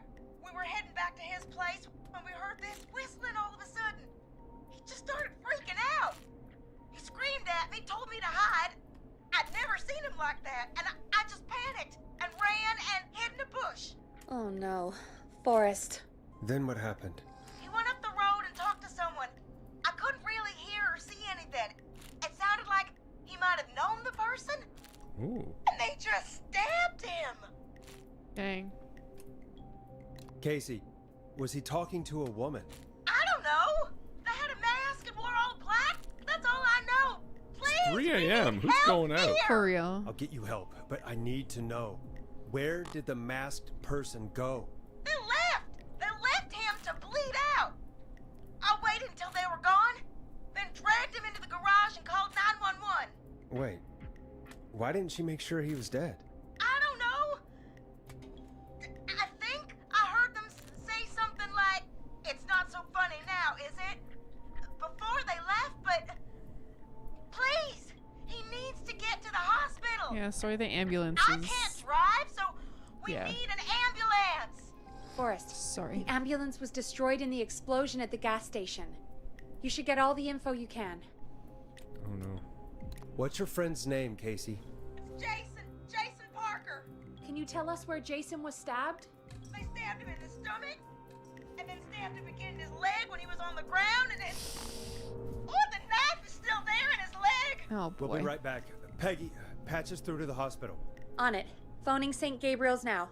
Switch to line 2. Hello, St. Gabriel's Hospital. How can I help you? Hi, this is Forrest Nash from 189.16. We have a stab victim at 25 Nancy Drive named Jason Parker. He's been stabbed in the stomach and the leg. He's bleeding heavily. Oh, God, I'm sorry. With the ambulances, well, you know. I know, but please, 25 what drive? we need something or he's going to die. Forrest, listen, you're going to have to get him here. We need to see him, and we can't get there ourselves right now. We don't have any way to drive him right now. And even if we did, he's bleeding out fast. All right, listen. We need to buy him time to get here. That means stopping the blood first, and then finding someone to stabilize him. To stabilize him, you really need someone with first aid training. Do either of you have any? No. Me neither. Damn it. I'm really sorry about this, but I have other patients who can't wait. All I can do is talk you through the procedure as quick as I can, and then leave the rest to you. You think you can handle that? Yeah. Get me. I'm sure we can handle it. Everyone pay attention. From the top. If he's bleeding out, then you need to get him comfortable and try to stem the bleeding. Lay him down. Apply continuous pressure directly to the affected areas. When the bleeding slows, get a clean cloth of some kind and hold it over the wounds. Get them comfortable. Apply pressure. Clean cloths when slowed. Got that, Peggy? I'm busy. I think. You said he was stabbed, right? If the object he was stabbed with is still in him, Don't move it. take it out. We got this. It's stopping the worst of the bleeding right now. If anything, you should secure it so it stays where it is. I wouldn't have thought of that. It makes sense, Joe though. would have. Joe's so God, confident that right was now. a lot of info. She's like, But I I don't think we even can handle fucking this. need this call. Glad you got it so Hang far, up on the 'cause there's more to hospital. go. Keep going. I'm still with you, Doc. What else do we need to know? If he's lost a lot of blood, he may enter shock. If he does, act fast. If you applied a cloth and it's bleeding through, don't remove it. Just apply another on top of it. If it's safe, elevate his legs to get blood circulating to his vital organs. Try to keep him warm. Get him to rest and reassure him. We need the patient to stay calm. All right. Don't replace bandages. Elevate his legs. Keep him warm and calm. This is a lot. I'm really sorry. That's as much as I can give you right now. Try to stop the bleeding. Find someone to get him stabilized and get him here as Danny's quick as got you it can. covered. Stab him again. All right, Forrest. Good job, Danny. Casey's still on line 1. Better save it. We save scum in this house. Save it. Hello? Hello? Forrest, are you there? Shut up. I'm busy. I'm here. How is Jason doing? Badly. He's still bleeding. Yeah, I I've know. been putting pressure on his stomach wound since you left, but he's still bleeding. I don't know what to do. That's good, Casey. The nurse said to do that. What about the knife in his leg? Leave it where it is. Gotta be hell. Pull it Should I out. pull it out? Just kidding. Don't touch the knife. No, don't touch the knife. The bleeding will get worse if you pull it out. Are you sure? I'm sorry. I'm gonna stop making suggestions. No, don't worry, Casey. We're a team here. We're all going to get Jason through this. Casey, I'm gonna get is my his leg wound 300th shot. Oh, I'm already at bleeding right now? I hate looking at that knife. Yeah. It's bleeding. His stomach is worse, though. Secure the knife. She said secure the His knife. stomach is worse right now. I would say leave the knife alone and deal with his stomach wound. Well, she's already putting pressure on it. You're up, Doc. I think we need to secure the knife so it doesn't move around. Do you have anything you can tie around it? Yeah. There's some. I mean, it's not like he's got seconds. He's got, you know, takes a while to bleed out from his stomach. What else? I guess I've got my jacket. Oh, not the cleaning rags. I didn't hear the laundry one. She said there's clean laundry, but we're using up clean stuff that we should be using for his stomach. So jacket? Sorry about this, Casey. I think it's best we use your jacket. It's probably less likely to bleed through. It's just a jacket. Give me a second. Here we go. I'm sorry, Jason. It's secure. I'm putting pressure on his stomach again. Good. I'm starting to think we might make it. Forrest, can I have a word? What? Now isn't the best time, Peggy. Can it wait? Forrest, it's kind of important. All right. Give me a second. Casey, I'm going to have a quick word with Peggy. Keep putting that pressure on and let us know when the bleeding is under control. You're doing great. But what if something happens? We'll still be here. Just shout if you need anything, and we'll be there. I promise. Okay. I'll wait. Jason, please be okay. What does Peggy want? This better be important. Yeah, for fuck's sakes, Peggy. What? Better be like What's up, Peggy? Jason's We can't racist. stay on the line with her all night. Are you We're serious? still out there. What if other people need us? I think You're this is right. kind of urgent, dude. She's probably on her way to her next target right now. Exactly. And you heard the nurse. We need someone Yeah, let's not worry about. Let's just kill another person instead of helping this one. there What do with you- training who can stabilize him. He's got to get to the hospital somehow. Any suggestions, Peggy? I might. A little before you started working here, KFAM did a mandatory first aid training course. Me and Karen missed it because we were away on a producer getaway. You skipped it, didn't you? Never mind. So, how does KFAM's first aid course help us? Casey said they're at 25 Nancy Drive, right? Yeah? Yes. Why? They put up a bunch of cheap houses around there about 10 years ago. So a bunch of people here at the station live around there. Do you think any of them could help Casey and Jason? Probably, but I don't know who lives there. And since I missed the training day, I don't know who knows first aid. Could you call them and ask? I don't know everybody's numbers. Oh my god. God, I've thanks, only Peggy. ever called Karen. Everybody's personnel info is probably in Reggie's office. Got it. Could you I'll look go through their do files in that Reggie's while office. I deal It's a with the life or death person who's situation. suffering I'm sure they on won't the mind. phone? Right. But there are a couple of problems with that. Go on. It's sensitive information, so Reggie probably locked it in his Oh my safe. god. Great. Great. Do you have any idea what the combo for the safe could be? Not a clue. Reggie's a serial note taker, though. Maybe something in his office will give it away. Right. There is something else. I'm not gonna like this, am I? Have you ever heard, the future is floppy? Peggy, what the hell are you talking about? I'm talking about floppy disks. Floppy disks are like these futuristic things that have information on them.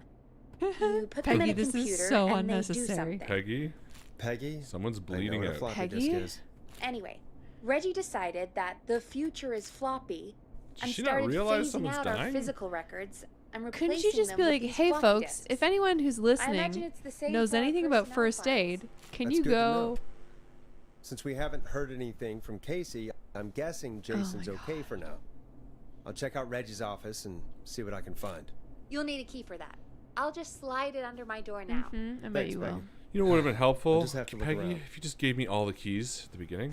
Also, Peggy, why don't you go deal with that situation? Good. I'll patch my mic down to the office, so you'll hear me over the intercom. Remember, she didn't want to leave her room. But...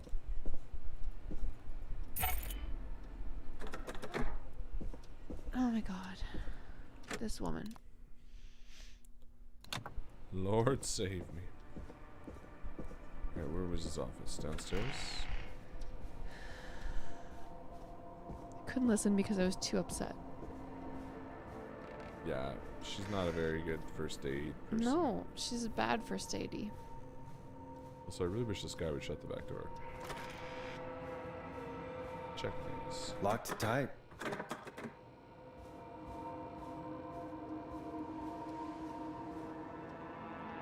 Another thing. There we go. Reggie Scott has first aid. Great.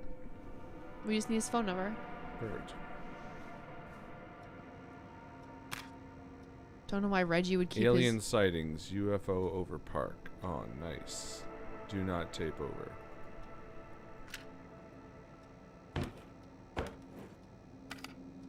Floppy disk. Ask Jeannie where those tapes are. It's been weeks now. Overdue. Okay. Clive, reading this, stop stealing my post-it notes. Looks like I need a 4-digit code. Hint, very important date. I mean, do you think there's wrong tries? I have no idea. 18, 10, 85.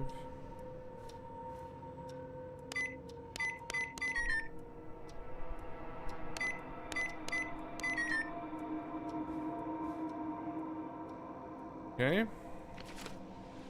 We can intercom to Peggy, right? From behind us? Yeah, I'm tired of her. Yeah, same.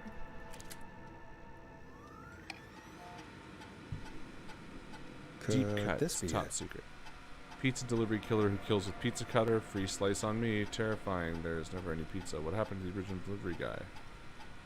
Protagonist is college. Maybe partners at Pontus. He's What? writing a novel. Great. Great job, bro.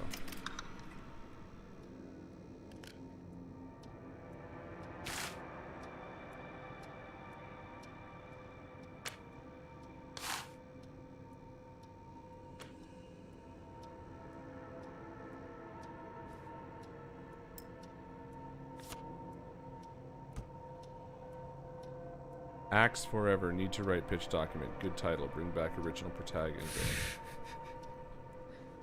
It is a good title. Good Axe Forever. Yeah.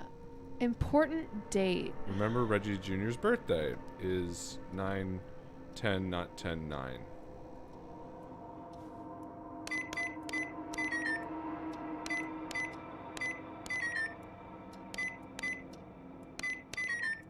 Wait.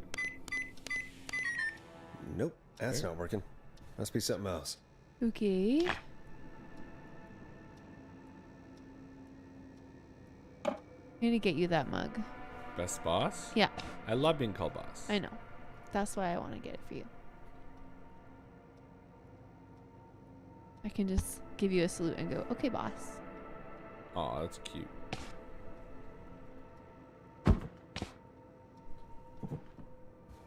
Reggie Scott. What does Reggie care about? His son? Very important date.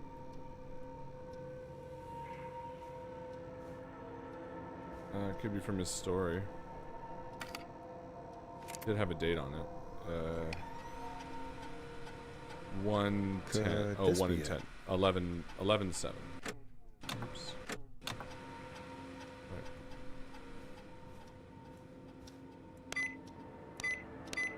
Nice. Hey, don't care about his birthday. Oh, boy. Oh, wow. So many floppies.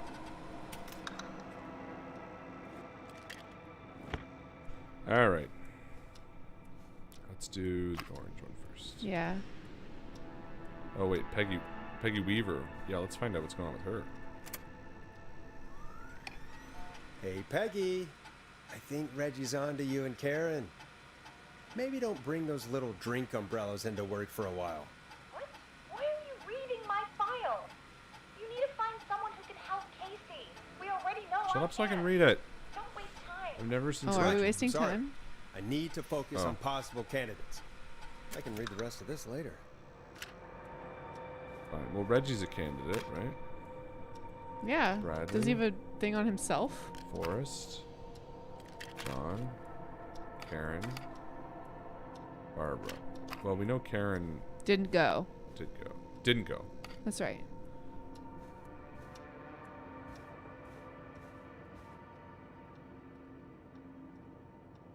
Haven't we seen another one of these? Oh, the doctor is Keith Walker. That's funny. Barbara is the person behind the desk, right? The receptionist? Yeah. The fuck was that? Did the ceiling tile fall down? This supposed to be the door? It's very scary. It was scary. She lives on Craven Street. Okay. Not what we want.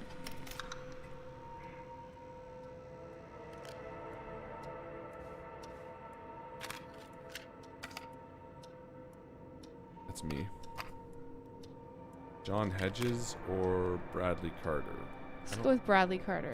No, Bradley is the jerk. Wasn't he the one that was picking up the girl? Oh, you're right. I think. Nancy Street. Perfect. John refused to engage with the first aid trainer during the course. So he was I there. know he was a war medic. There you go. Hell yeah. 14 Nancy Street, John Hedges. Hey, Peggy, you there? Yeah, I'm here. Did you find what we need? I think I know who our best bet is to help Casey and Jason. All right, good work. Who should I... Hello? Is anybody there? Please pick up. Casey, I'm here. What's wrong? Jason started going pale. I tried to get him to rest, but So he's in shock. Everywhere. What's happening? What do What I do we do? He's going into shock. God, it sounds like he's going into shock. Casey, just stay calm. It's going to be okay. But the breathing seemed to slow down. Did I mess up? Jason, I'm sorry. Casey, calm down. You've done everything right. I Elevate need you his to listen to legs. me, okay? Keep him For warm. Jason. What did the nurse say to do about shock? Legs. Casey, I need you to elevate Jason's legs. We need to get the blood flowing to his vital organs. Got it. Jason, stay with me. I'm just gonna move you. This might hurt. Okay. I propped his legs up on some boxes. I'm looking at my notes. We need to get Jason as warm and comfortable as possible. Do you have anything you could use nearby, Casey? Yeah. I still have some laundry next to me. I'll wrap him in some blankets. Just give me a second. Nice. Perfect. Sorry. Jason's bleeding through his bandages. Should I get him new ones? Or, oh God. No. Apply Don't an remove the addition. bandage. Apply another one on top of it. Thank you, Do you still Sharpie. have something you can use? I'm using the laundry to keep him warm. So, I'll use the cleaning rags on the car. Oh, no. They don't look dirty. Oh. I'll fix his bandage and get him warm. Hold on, please.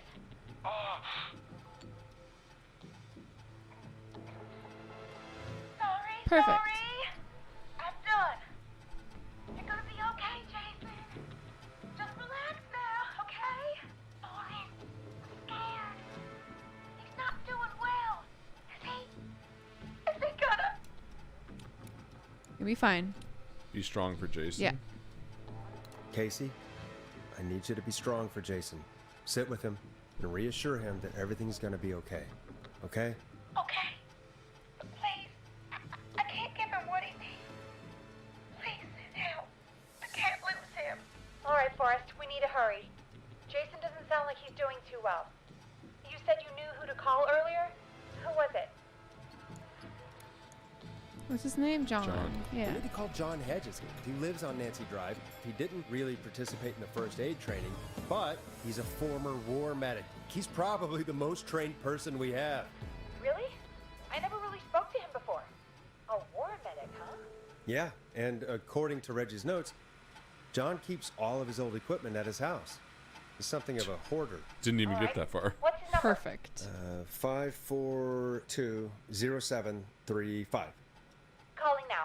Let's hope he picks. Who the hell is this calling me? What time is it? John, it's Forrest Nash here at KFAM. We have an emergency and we need your help. Forrest? If this is a work emergency, then it can wait until the goddamn morning. Just leave me a note like everybody else. Medical emergency. Somebody's been stabbed? I feel like that's the most direct. Sure, go for it. A man has been stabbed by the Whistling Man, or... Never mind. He's lost a lot of blood, and he's passed out. We need you to help him. The Whistling Man? What kind of joke is this? John, we're not kidding. A man is gonna die if we don't help him right now. Seriously? I haven't been called on for over 10 years. Now's your chance, buddy. What's his condition? He's at 25 Nancy Drive. I think we got his friend to stem the bleeding, but he's gone into shock. He's passed out right now.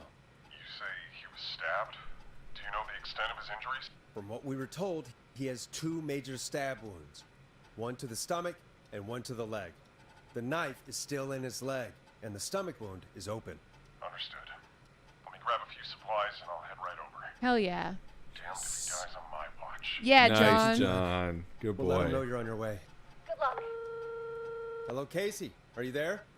How are we doing? Bad.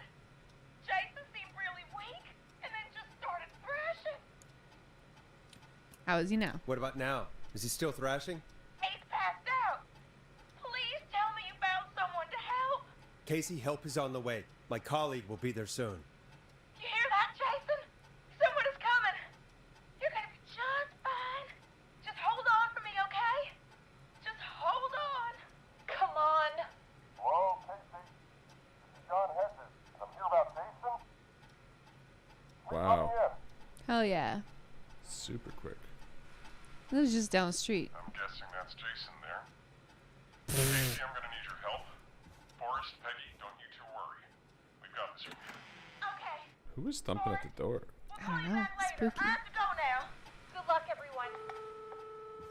God, I hope he's gonna be all right. And with that, the show moves on. We're sending our best wishes to Jason. Well, after all that excitement, I think Correct, we could use some Liz. music. Come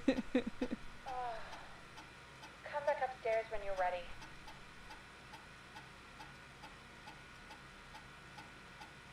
Joe sounded so angry. Blood bankers do not enjoy this.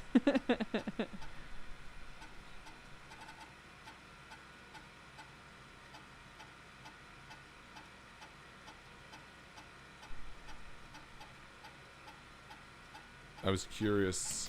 Is that ours? Yeah. I was didn't curious read if it. saying. Anything interesting? Nah. We haven't read Karen's. Yeah, Ren, definitely get your 911 operator friend to play this game.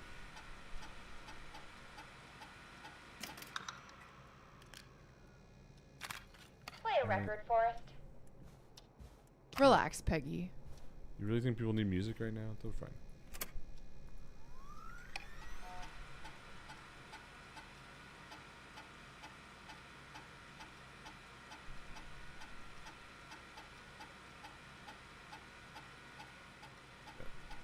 All right. I better Cool. put a record on.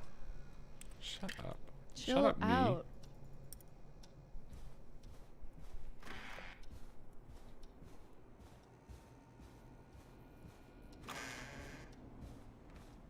Welcome to the stream, Asmodeus. Hello. Thank you for Asmodeus. joining us. We're having a lot of fun with this game. Asmodeus, yes. And happy Friday night to everyone who's watching. She's like, it's dead air for us, and I can't do anything. I'm stuck here. All I can do is sit in My a legs booth are broken. and crack wise. Coming up for your listening pleasure, it's Caged Tiger with their single, One Last Goodbye.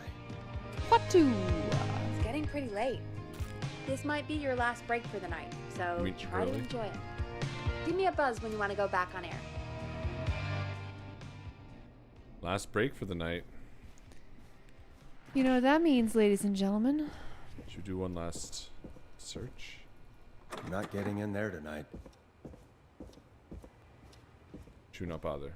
I think it just means like relax and shoot some hoops or do whatever the fuck you want for a little bit. Suppose. Alright, should we just do it then? Yeah, let's fucking do it. Let's roll. You got it. We've got another call coming through, too. Okay, Forrest, shut the music off. I know. Welcome back to 189.16, The Scream. I believe we have another caller on the line.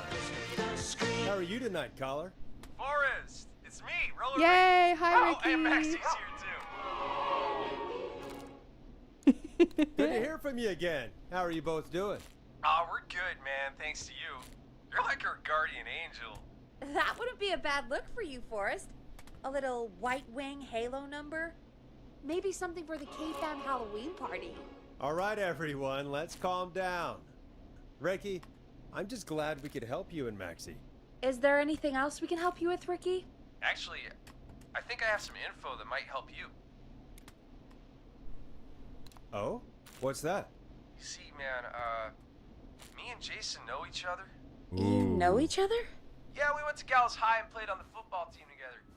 He was a gnarly offensive linesman, and I was our star wide receiver. Runner Ricky, they called me. All right, and what does that have to do with tonight? Well, because George, the guy who drowned, he was on our team too. Tell me about him. What was George like? I didn't know him for long, man. Sad to say. We had our first team party on the night he drowned. He seemed like such a good dude. Ricky, were you there when George drowned? No, man. Once the party turned, I beat feet out of there. Man, I remember George and his girl there. There was a whole lot of love, man. I could see it, you know? Ricky, please. What was her name? I never got her name, man. He just called her Bean. I didn't really know her before or see her after that. Then what did she look like? Please, tell us anything you remember. I just remember a pretty girl, man. I'm sorry. Ricky, you said the party didn't last long. What happened? We were just having a good time, and then the next thing I knew, everyone was running for their life. I looked up and saw a goddamn whistling man in the trees. And I never ran so fast in my life. I ran straight home. Didn't know about George until next morning at school. I'm guessing it was whistling night, wasn't it? That the whistling man was just another kid. Yeah. I don't know how George died, but I always felt like if anyone deserved to die that night, It was it George. should have been me. Oh. And Ricky, it wasn't your fault. You're not a bad person. I know that now, man. It took a long time to learn, but yeah, just thought I'd tell you all what I know. Thank you, Ricky. This helps. Thank you. You got it, man. Anyway, I think it's time for me and Maxie to free up your phone lines. Thanks for listening, man. I'll let you Can't to stay it. on the phone all night. Night, Ricky. All right, folks. Looks like we got a new lead in the case. If anyone has any info about this mysterious bean, We know who it Please is. call Maisie it. If she was Cartwright. George's girlfriend back then, she's probably in her mid to late 30s now. Huh. Oh, we have another call coming in, but hang on. what's up, Peggy? Coming from inside the station. Peggy? You're gonna want to take this call off the air. Who is it? Just do it. All right, folks, it's time sounded for really another happy. track. Yes, she did. Here's one to help you sit back and relax. We'll be right back after this. I hope this is good news, Peggy. Who have we got? Find out for yourself on line 1. Dad? Forrest, I'm glad I got back through to you. Oh, Oh. Looks like it's been a busy night, huh? Surprise! It's Leslie, our 911 operator, leading the charge from Henderson to come save us. Excellent. It's so good to hear from you. Are you okay? I am. I'm driving back with an officer from Henderson now. We got back into radio range a little while ago. We've been listening in, but haven't been able to get through until now. Ever since you found Sheriff Matthews, it's only gotten worse. It's been a long night. Well, it shouldn't be too much longer now. I'm glad I got through to you. I wanted to let you all know what's going on. I made it Dish. to Henderson. Turns out somebody had cut the phone lines, and they had no idea what was happening. After I told them, well, their sheriff sent a goddamn squad back with me to stop this. That's great news. That's crazy about the phone lines, though. Do you think the Whistling Man cut them? I'm guessing so. I don't know how the Whistling Man did it. But that doesn't matter right now. Listen, we're coming in hot, but we need your help. I know Gallows Creek isn't a big town, but if we don't know where the Whistling Man is, we can't get him. Her. That's where you come in. You can count on us. What do you need? It might be a long shot, but here goes. bring her to us. The Whistling Man already called up a few times. I bet she calls again. We're still a little ways out of town, so if she calls, stall her. Buy as much time as you can for us to get in. And while you're talking to her, try to figure out where she is. We'll be listening in, so once her location is known, we'll head straight there and end this nightmare. I'll do my best. I know you will. Heck, I can see the headlines now. Forrest Nash's interview of a lifetime. Anyway, I'll radio the other cars and tell them the plan is a go. Hopefully the next time I see you, it'll be with our killer behind bars. Killers, you mean? We'll see you soon, Leslie. Oh, thank God. It sounds like this is almost over. We're nearly through this. Best we don't waste any time then. Let's get back on air. You got it. Nice. Time to turn the music off. Yeah, Bringing shut you up. back live now. Welcome back to The Scream with me, Forrest Nash. The line is lit up, but before I get to our next caller, I just want to say, things are looking up. It's almost over. But for now, let's bring in our next caller.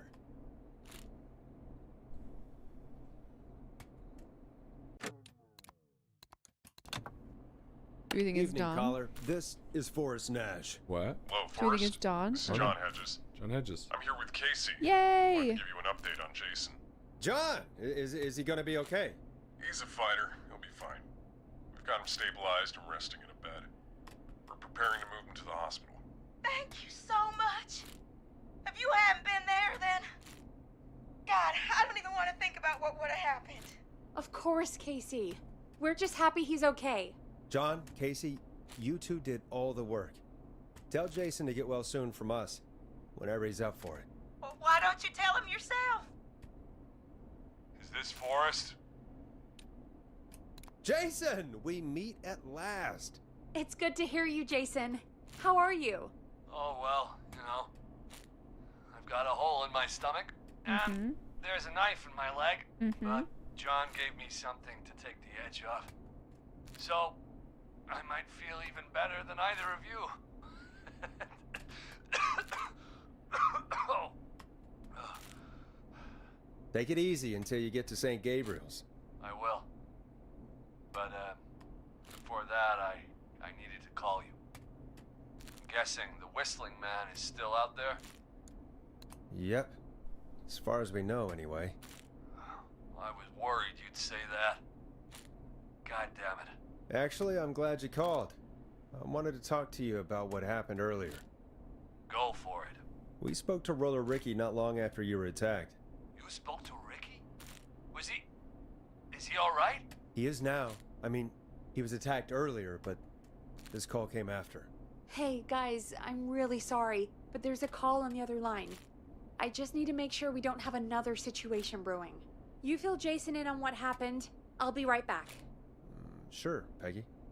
Sorry, Jason. Where was I? Ah, yep. Ricky's fine. You don't need to worry about him. That's a relief. He told us about George. Sounds like everything's finally coming out now.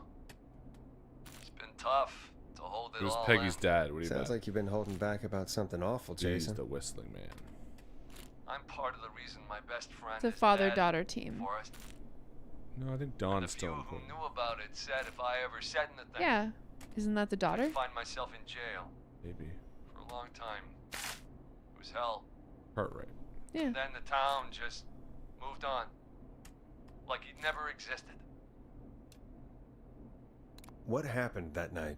I went along with the stupid prank, that's what. Whistling night. Some of the guys on the football team had an idea for a way we could haze the newcomers.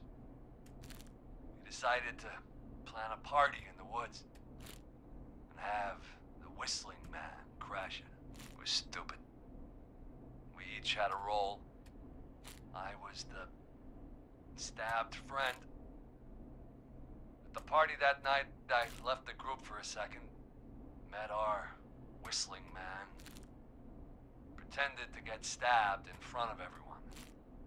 Started an almighty panic, those screams. That was the last time I saw or heard George alive. How did George die, Jason? I don't know. I was playing dead. But when I heard her scream, Ricky mentioned a girl named Bean. Is that who you mean? Bean. Oh yeah. Guess George did call her that. Yeah. He called her Bean. I heard her again tonight, Forrest. Bingo. Her name was... What? Whoa. What happened? Are we still on air? No, we're not. Seems like the power is completely gone. How do we get it back on? I don't, we can use the emergency generator down in the basement. Reggie picked it up a while ago in case we ever needed to do an emergency broadcast. An emergency broadcast? Emergency? You know, nuclear war, alien attack. Broadcasting a serial killer's location to the cops so we can end this nightmare. Fair point. It's in the storage area in the far back corner, up on the wall. You might have spotted it earlier when you were digging around for all those tapes. Oh, that's what that box was. Just press that. I'll see you when you're back. Nice. So, are we sure it's Maisie Cartwright or Marie Campbell? Marie Campbell also in it. Bean. Campbell. Bean. Soup. Campbell's soup. They don't make beans. Creepy. Ready to get morked. That's not opening.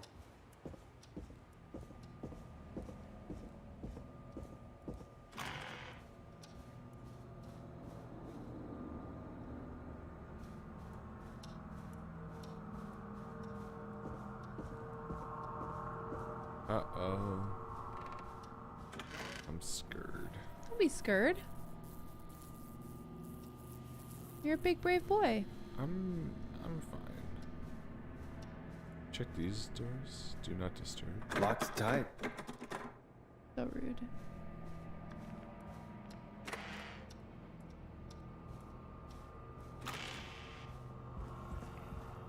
Oh boy.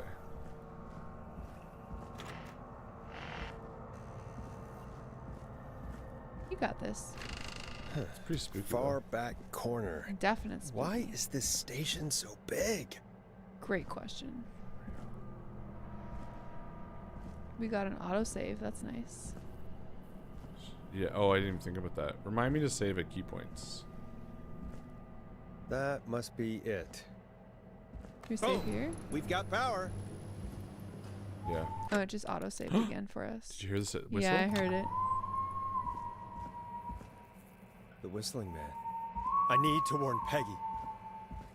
No, he's coming for us, bud. Where's the nearest comm box? Right there. Peggy, are you there? Are you... Peggy! I need to get back upstairs. I don't know. I don't get the impression this is like a chase run. No, I don't think so either. I mean, we've never seen any character models, really. What the hell? What? I don't know. What did you say what the hell for? Missed it. Shit. Did the door close, maybe? I have no idea. Weird that there are so many saves all the way along. Oh, no. So why would Peggy be part of this at all? It's a great question. Aww. Happy birthday, Peg. Love, M. Mm-hmm. Now you're great and 8. Come on, we knew this. There's no Peggy, way we could have known this. Where'd you go? What the... No way. Aw, whistling man. This can't be happening.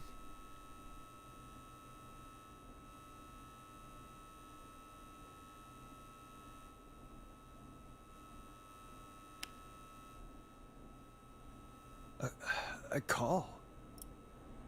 In a second. Chill out.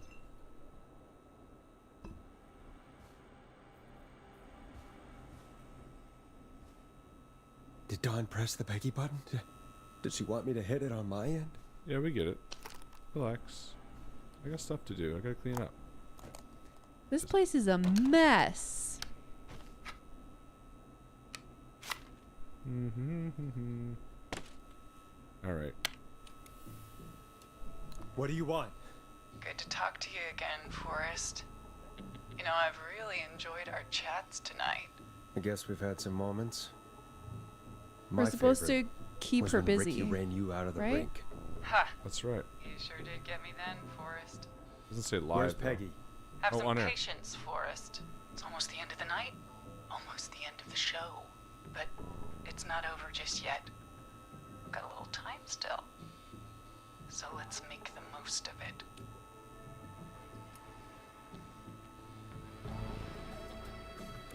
Ethical wants us to save. Great call. All right, let's. I'm happy to hear that. Huh? I thought we'd end tonight's Whistling Man special with a special guest. The one who started it all. Let me take that out of your mouth and... You crazy bitch! Let me go!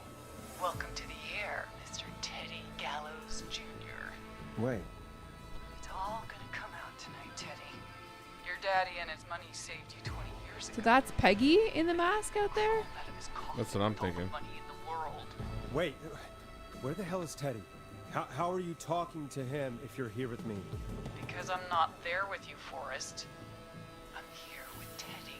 And if he says where that is, well, he knows he'll get it. Wait, then who am I looking at? Forrest Nash, let me introduce you and all of Gallows Called it. Creek To my sister, to Peggy. my boy, Oh. Henry Barrow. Whoa. What? Your son? Hi, Henry. Hi, Henry. Nice to meet you.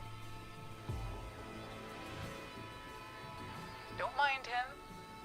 He's just shy. So there were 2 whistling men tonight. Doy. Of course. That explains how you were always able to get around town so quickly. And that's how you escaped the secret archives in the newspaper office. Don't think I've forgotten about that, Forrest. Locking my sweet boy away like an animal. And Murphy, he was right, wasn't he? He did fight a man. He did. I taught my boy to never run away from a fight. Hang on. Did you say Barrow? Then are you? Let me just get this mask off. Damn uncomfortable thing. No wonder Mooney went crazy wearing this.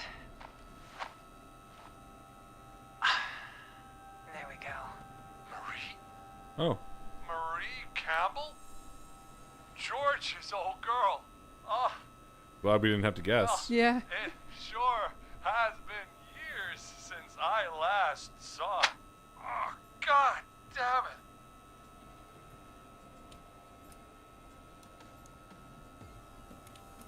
Marie Campbell. So, not Dawn, huh? No, not Dawn. What are you going to... Everyone's gonna know now what Teddy did. He killed George that night. This night. 20 years ago. Listen to me. You... You're gonna talk when I talk to you. And not a moment before. Meanwhile, Forrest, I'm gonna give you the chance to talk. You're gonna help me reveal what really happened to George all those years ago. Why should I help you? Why should I play any part in this? Because I think you believe in justice. You think this is justice? You have no goddamn idea, Forrest. These people you've been trying to save, they were all in on it. They all knew George was murdered, but... Murdered? Listen, I wish we had our I said basketball you net speak when back. you're spoken to. Yeah. Now, I know you've done some good work tonight, piecing together what happened to George 20 years ago, and that's why I want you to interview us.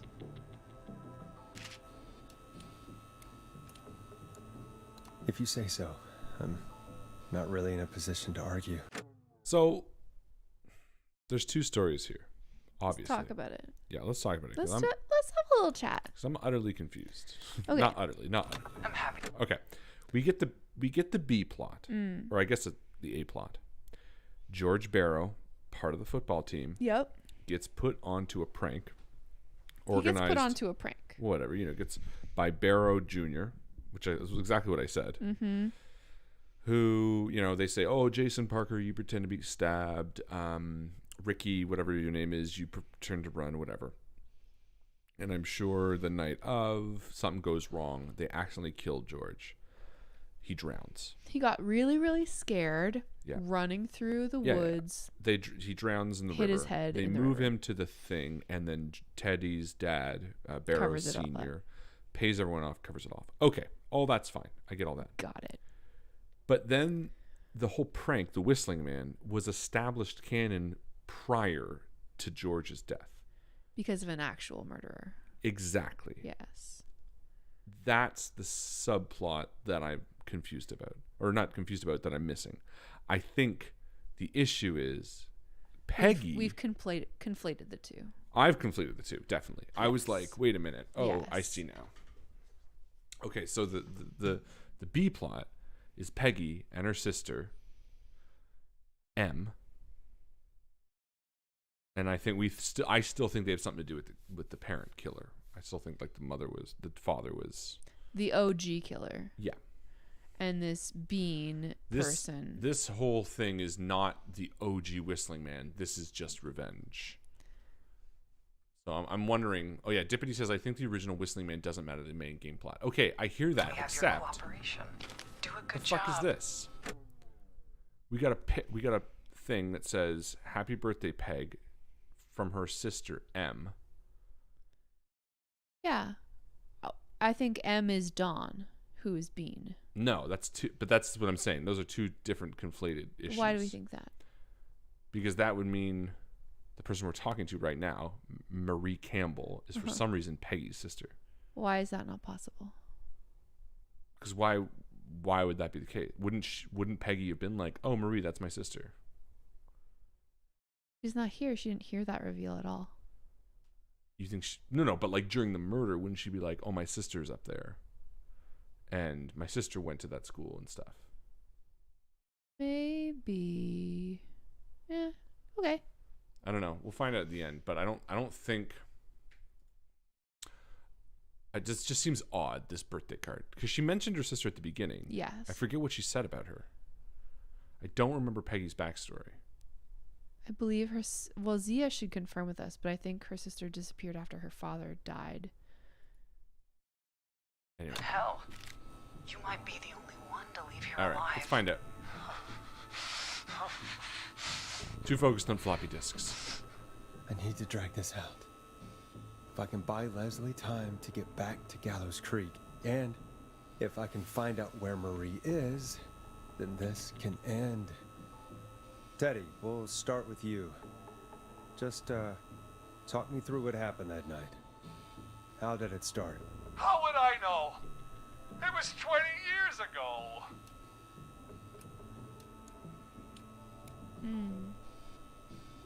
Do you want to die, Teddy? Because if you don't, start talking.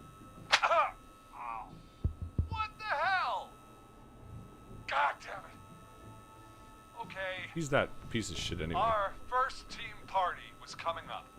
And when I saw the date it was scheduled for, I had an idea for a way we could prank the new guys.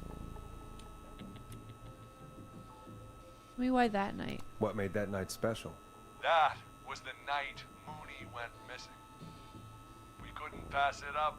I was just surprised no one had ever thought to do it before. Wait. You mean this was the first whistling night?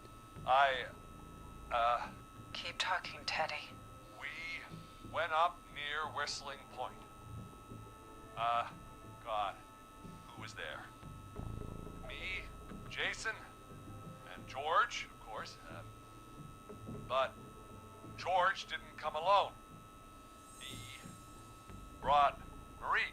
And Roller Ricky, he was there too, wasn't he? Yes, Ricky was there too. Runner Ricky, our wide receiver. I helped him off the bottle, you know. Because I'm a decent man. Is that so? Yes, it is. He came apart one day. Some people do. He had some issues. Wasn't stable. I didn't want him to hurt his chances in life. So, I helped him keep himself together. You were afraid he would talk about that night, weren't you? Keep talking. About midway through the night, we put the prank into action. We looked up at the trees and saw Jason there. Bloody, like he'd just been stabbed. And the whistling man. Screaming. George and Doesn't sound like her anymore. Ricky, we got left behind. What? That doesn't sound like her anymore. Because she's not acting anymore. Behind. But Ricky was in on it too. I know he was. He and Teddy were as close as anybody. Teddy must have told him the plan.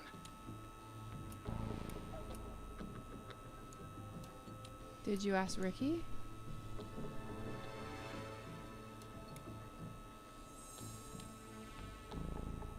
One open-ended questions.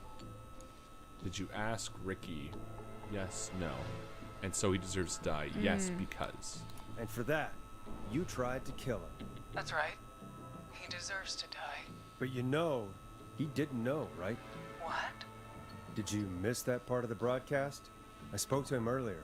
He had no idea what was Bye, happening. Mythical. He said he was as terrified as anybody. Isn't that right, Teddy? You didn't tell him, did you? Ricky never could keep his mouth shut. If we told him, he would have given everything away. But well, it doesn't matter. He didn't run his mouth enough to tell anybody about it afterwards. He's still guilty. It was just a stupid prank. How can you still say it was just a prank? Oh, come on. God damn it. You made George think Jason had been murdered. He thought his best friend was dead. And so tonight you stabbed him for real? It's the role he wanted to play. Jason's still alive, Marie. He was with a friend. We talked her through how to stop the bleeding and got him professional help just in time. Oh. Well, shame he didn't have the good sense to die earlier. He's gonna regret that. Enough about him. Me and George took Can we off turn running. down the background Somehow buzzing we at got all? I wish, eh? It's kind of loud. It's very loud.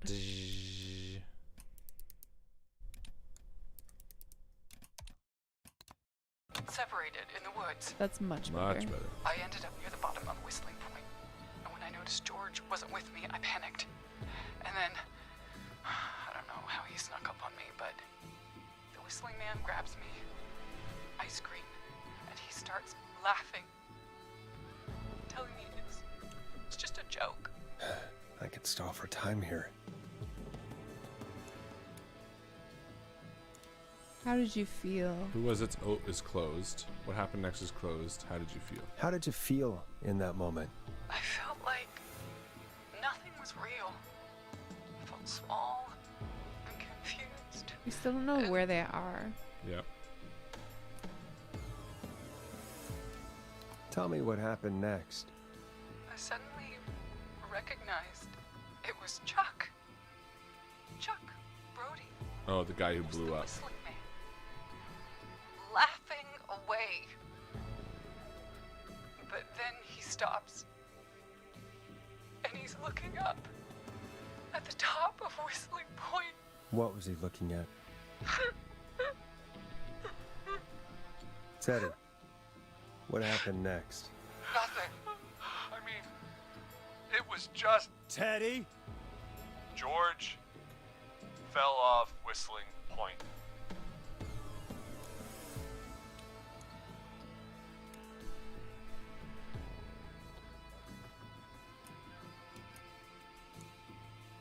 How do you know what happened? I saw it. You pushed him. You were up there. You were dressed as the Whistling Man too, and I didn't push him, god damn it. I just chased him up there and he kept backing up. When I saw he was about to go over, I reached out. That's what you saw. you liar. It's not my fault. He didn't know it was a joke. Just a prank, bro. Yeah, it's just a prank, man. Don't take it so seriously. Ugh, you bitch. No one's going to believe this. After all you did.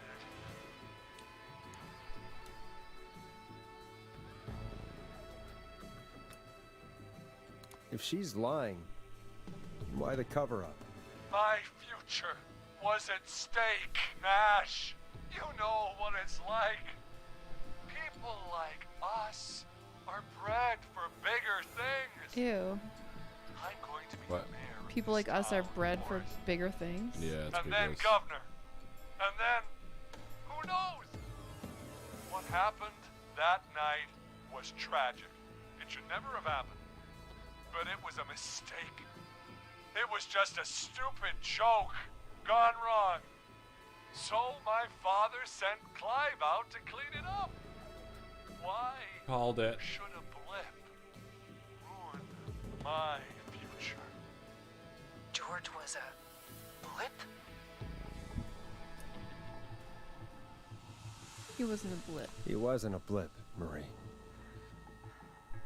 His father covered it up from there. I searched for George's body all night, but Sandra found him the next morning while out jazz running. Why wouldn't she she tell found everyone him in then? the river, but she lied about that to protect Teddy. She said something about her rent going up, unless she... Teddy, did your father own Sandra Sharp's dance studio? It's Gallows Creek, not Sharp Creek.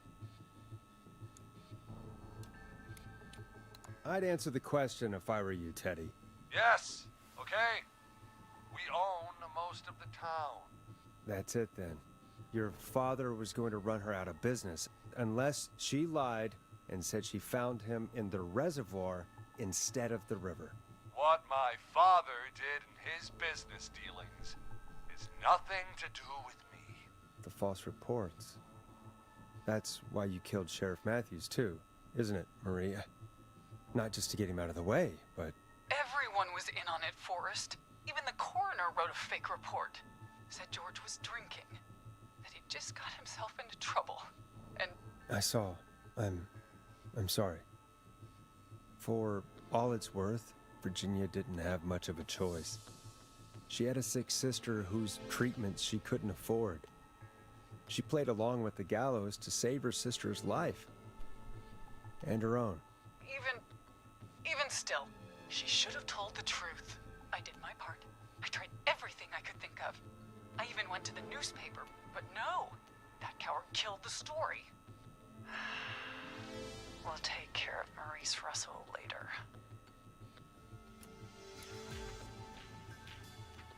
When will the killing end, Marie? End? When does it end? You can't kill the world. This has to stop sometime. It has to. It never should have started. He shouldn't have pushed my George off a cliff. He should have been punished. But it's coming to a stop. At least for now. Here, where George and I first met, before he joined the football team, was right after he shot the winning throw. Wait a sec.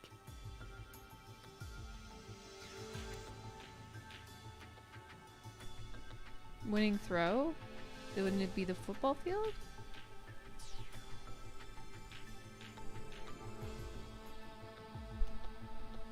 Let's think. Right after he shot the winning throw. Not the roller rink. Well, he was in the musical, or he was in the play with Marie Campbell. And it was Humpty Dumpty. Right? Mm-hmm. That piece of information. Oh, and she met him before he was on the football team. Yeah, she said before he joined the football team. Mm-hmm. I don't think you throw anything in a play, but Humpty Dumpty, I don't know. Winning throw does sound like basketball. Well, I'm thinking, yeah. School gym. We're at Gallows Creek High, in the gymnasium. That's right, Forrest. Yeah, nice, good job. Not that it matters, but yes, we're here. So that's just her son, I Anyway. guess? Hi, Henry. I think that about wraps up the interview with Oh, Teddy. look, Teddy Jr. survived the Whistling Man. Marie? Where?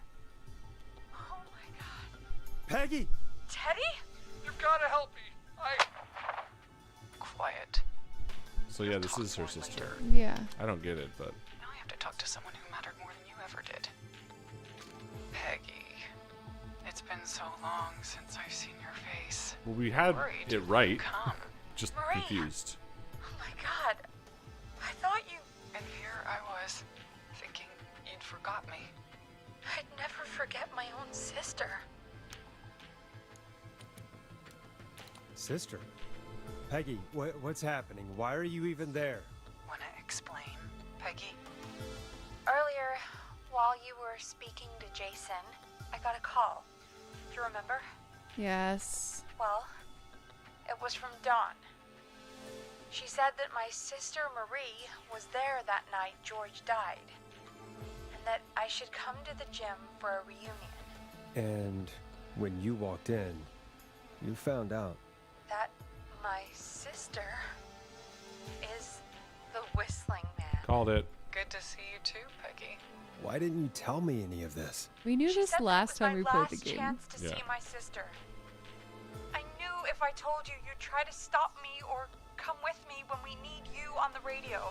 And I just... I'm sorry.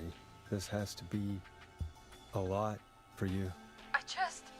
This is your nephew. What happened to you, Marie? You just disappeared one day. Disappeared? I was thrown out, Peggy. I begged Mom and Dad to do something about what happened that night, but did they care? No. They told me to stay quiet. They only cared when they learned I'd been with George. And Marie, I'm so sorry. I never knew. it's not your fault. Really, it's Mom and Dad I should be seeing right now. But since they're dead and gone, well, I'll have to settle for the next best thing.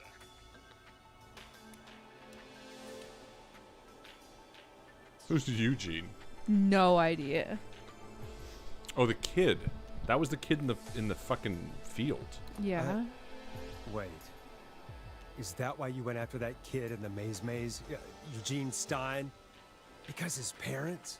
That's right. Jean's parents were there that night too. But they got themselves killed in a bus accident. Oh no. And since only their child was left... Murray, please. Mom and Dad are gone, Peggy. Besides, you forgot me. Just like the rest. She's got a fucking card right here, you loser. Marie, Peggy never forgot about you. Keep your mouth shut. She kept a card from you. She kept it here on her desk. What card? The card you made me for my 8th birthday. What does it say then? Happy birthday, Peg. Now you're great and 8. Love, M. I read it like a million times. Like one of the only things in this room. No! Henry! Get out of there! Million bullets. Peggy! We have 2 wounded, and we're in pursuit of the suspect. Hands the police! Freeze! Forrest! Leslie, how's Peggy? She's been cut pretty bad, but we're here now. I'll be okay. God, Marie. Hey, officer! I need you to look after Peggy. She needs help. Now, we got here just in the nick of time. Where's Marie? She bolted right as we got here. The police are right on her heels. It won't be long now. It's over, Forrest. Well, folks, it was a long night, but we made it through together. I'm gonna head off to go check on Peggy. This has been Forrest Nash. And it's been a scream. Ooh. Better last line. Yeah.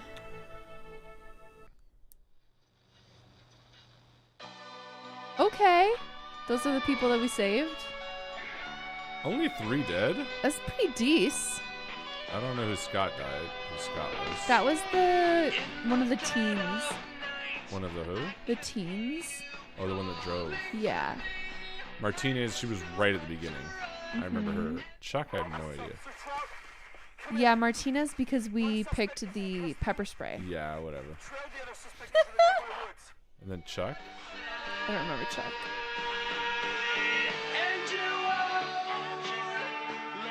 Pretty decent, hey? Good job, us. Good job, you. Skip the epilogue? Open the door to skip the epilogue and credits. We need some epilogue. Oh, wait, is just... We want the epilogue. Is this the epilogue, though? Just hanging out in this room?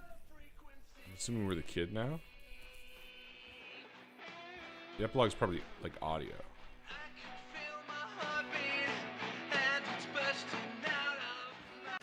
Wish the music wasn't so loud, though. Yeah. Still Great voice acting. Great. I mean, you have to. That's what carries this game. Great voice acting. Hold on. I can focus when the music's playing, but I want to hear what the person says. Ponty's Pizza. That was the highlight. Yeah, Ponty. Sit tight till after this for our review. Until then, watch Harlan mess around with this room. Build a tower.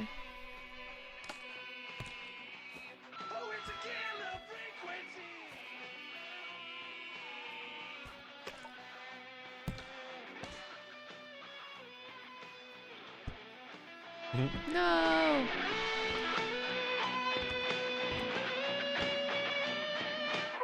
Suspect cornered at the top of Whistling Point. Yeah, this is. We get to hear what will happen.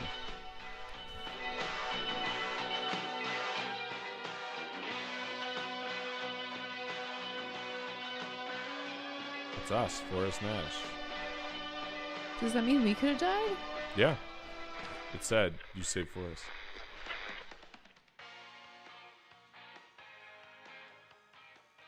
It said you saved Peggy.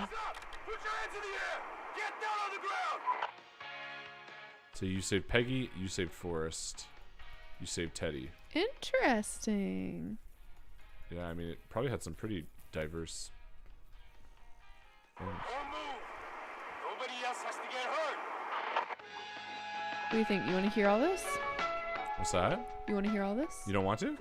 I don't know. It's just a bunch of police Oh. yelling at each other. I left anyway. Damn it. No, it would have been like probably the final, like, oh, it gets away. So yeah, that was Killer Frequency. Thoughts, review.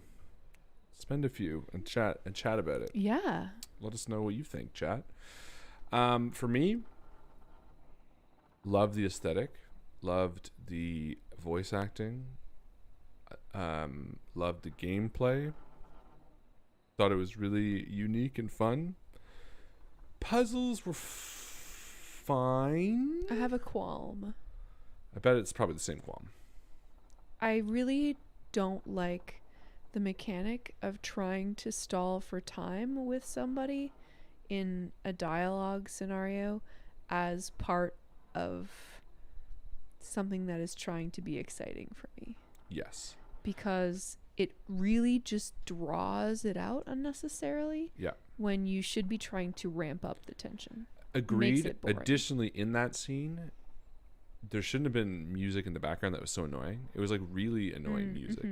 Plus, you should have been doing something. Yep. Like if you had to do everything you were doing, but the dialogue was less tense and not timed, but you also had to be under the desk wiring something. You know what I mean? Definitely. Would have been infinitely more interesting. Like the Because whole that was like 10 minutes of just standing there, around. The whole like trying to save someone's life sequence was so much more intense than the finale. Yes, agreed. Because it felt more interactive. Yes. It felt more like I could move around the room and do more things and blah blah blah. Concept of the game I loved. It was a 10.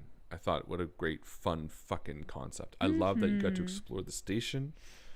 I love that you got to... What happens if you continue? Curiosity. No. You. Okay. Keep your mouth shut. I loved that you got to, explore the station. I love that there were moments that felt really tense with like the music. I wish the music was better, to be honest. It wasn't bad, but I don't think there was a single one that was like, oh, fuck yeah. Banger, yeah. Yeah, you know what I mean? They're all kind of fine. I did like that they had a couple different genres. Which I thought was really cool, again. But to me, with this, I would throw a good deal of budget into some really bangers. Not like, it doesn't have to be real songs. Like, they can be songs that the creator made or whatever, but like some real fucking... Like, you and I have played some indie games that had some banging tracks. You know what I mean? And you're like, whoa. What's that one where I still think of that one. I can't remember what it was called. But I distinctly remember. You can find it on Spotify though, and it's very good. It was which one? You can find the soundtrack from it on Spotify. Oh, I remember because we looked for it afterwards and we're like, oh. But anyway, it was a banger. It was like so fucking cool. My biggest gripe was the story. Honestly, I thought in this less would have been more. It got really complicated at the end in a not satisfying way. You know what I mean? They definitely wanted it to have twists and turns and to have a surprise ending. Which is fine, but it didn't feel good. It didn't feel right. You know what I mean? Like, 2 killers is a fine concept.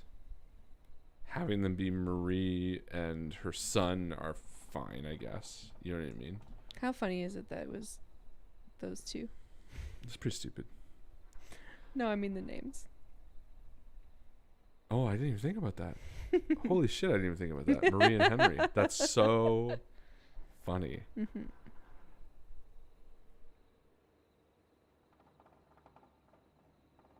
you say what? Yeah, go for it. Well, because obviously we're having a daughter. And we've already picked the name, and the name is going to be Marie. So that just stays between people here for now. Well, whatever. 3 months, it's not going to make a difference. But Henry's our son, and then. But Henry's our son, and Marie will be our daughter. So it's very, very funny. But anyway, but the story, honestly, less would have been more. I think 2 killers is fine. I think revenge plot is fine. You got these killers, but you know where it went wrong for me in terms of like the lineage.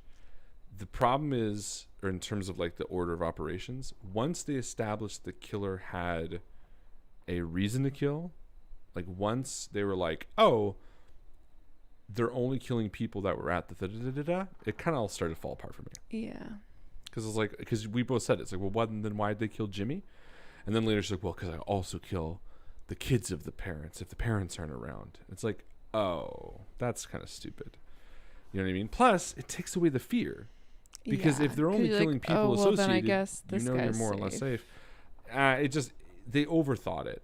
Honestly, if this had just been a fucking slasher and it was like a Jason rather than a Scream, whereas like it didn't really have to have any logic and you were just saving people, and then the killer came to you and it was just an intense final showdown where you had to outsmart them, and you still had puzzles to figure out where they were and who their next target was, but based on information you gathered rather than a history you had to piece together, it would have been infinitely more interesting in my mind. You know what I mean? It involved too much of yesteryear, and there was no journal system to remember names or anything. That was a real problem. Well, if it was all the night, you know, if it was like, oh, I heard a window smash at the beginning of the game when I was on this call and that came back and whatever, that's all fine. I don't mind that. That's my human memory forgetting. I'm okay with that. But like the idea that we had to know all of this history to make it more impactful kind of soured it in my mind.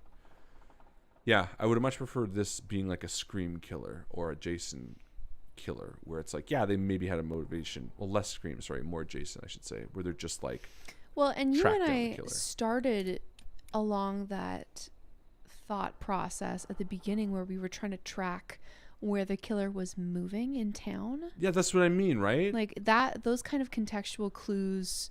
That to me was more fun because it felt more like a sim. And I think maybe that's where it disconnected for me. This wasn't a simulator. It was a story. And that's okay. Yes. But had it had more sim features and less story, I think it would have been more successful. For example, when we were like, okay, we hear the train, there's a dog. Where does that mean this person has to be on the map? Yes. Blah, blah, blah. That was all very satisfying. Ren nails it. Yeah. The reason it works in Scream 1 is that it's not too convoluted. It works because it is simple. It's just two killers. That's it. And then, you know, it's like, oh, it was me here and it was me here. And the way they sell it is because it was like close to the protagonist. And you're like, wow, that's fucking brilliant. Here it gets so twisty that it's like kind of stupid at the end. You know what I mean? You're like, oh, okay, I guess the girlfriend works. Oh, I guess the son works. Oh, I guess the fact that she's also the sister of the board operator, that to me was like a step too far. You're like, well, what are you getting now out of this? You know what I mean? Peggy should have just been tied up in a fucking closet and it would have been infinitely better. But even less than that would have been way, way better. But that would have just made it much more, because it didn't add anything in my mind, right? Like Peggy walks in, she's like, you're my sister. And you're like, okay.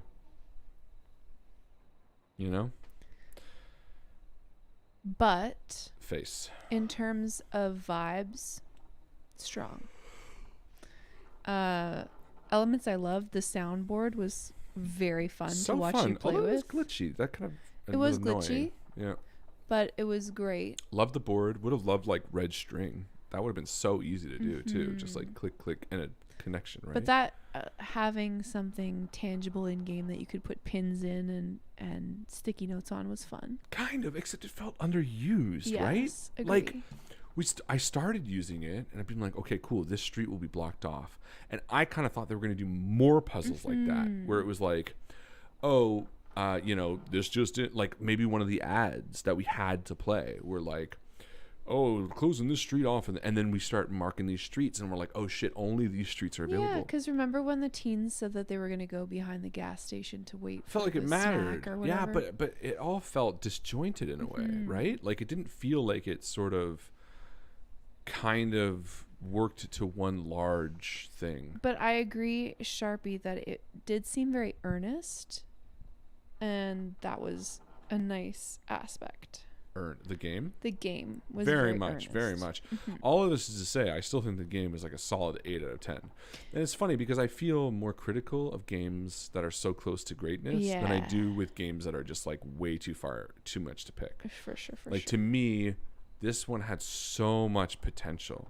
Like, I agree also with Zia. Not enough notes scattered around. It didn't feel like there was enough things to find in the office. agreed. Or secrets, even. You know, I'm not a hunter for stuff like that. But man, you could have done more. You know what I mean? Like, there was also like 4 doors we didn't open, which always drives me nuts. Why have a door in your game if it's not meant to open? Especially a door under which mysterious liquid is leaking. I feel like that's just a game design failure. It's like, if you wanted, like, that hallway that had the manager's office had 2 additional doors, right?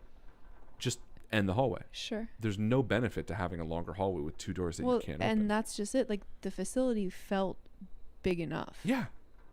Didn't really make sense. I really didn't get that.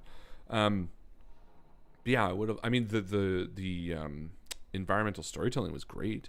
I loved everyone's desk and stuff like that. But yeah, it was so close to greatness. There's just like little things that I wish could be going a little better as well. I mean, I don't mind story games when they're done like this, but I did feel there were a few times where I was like, okay, let me do the thing now. You know what I mean?